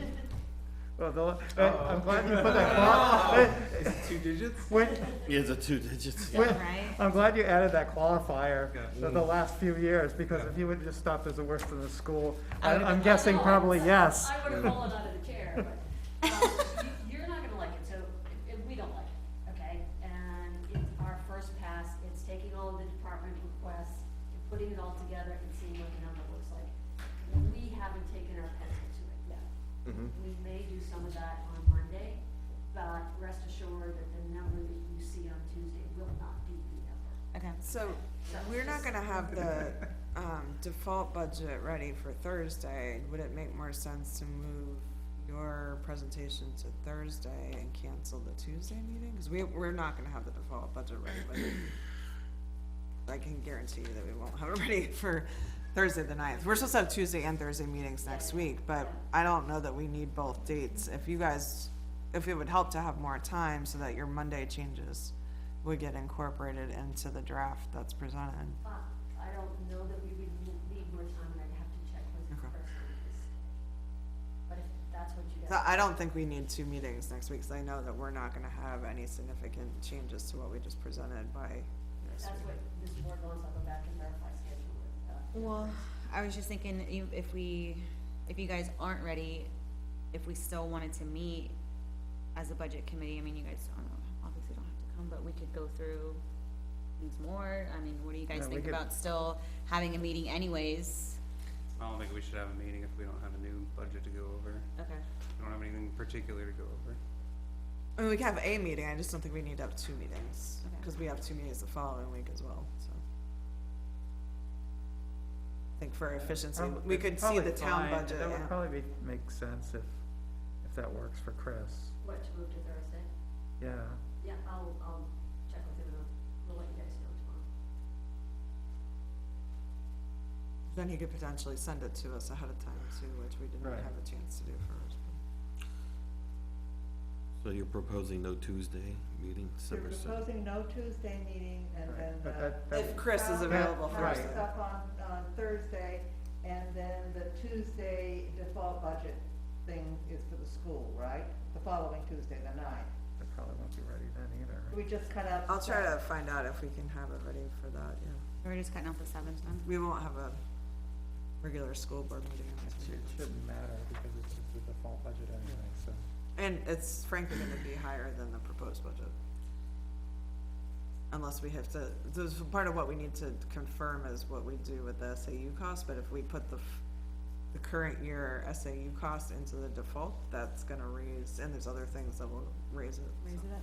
It's probably gonna be higher than the proposed budget, which it was last year too. I was just curious, they don't have caps on like budgets, you know what I mean, like, you know, I tell some guys, different states, they're like, they have like 2.5% cap. If you need to go over that, you have emergency, you know, meeting. They think I'm like, what? It's this much or this much, I just never hear of that, you know what I mean? There, Cities can have it, I don't, We don't have that. it's like Dover, I think, has a cap on right, theirs. the cap, Get ready for it. Mm. I think that's gonna be one of the warrant articles this year. Is it really? Tax cap, yeah. Is it really? the cap, I'm just, I mean, you can override it, of course, something happens major, whatever, but like a cap. the cap that we have is on the amount that goes forward. You can't change it by some 10%.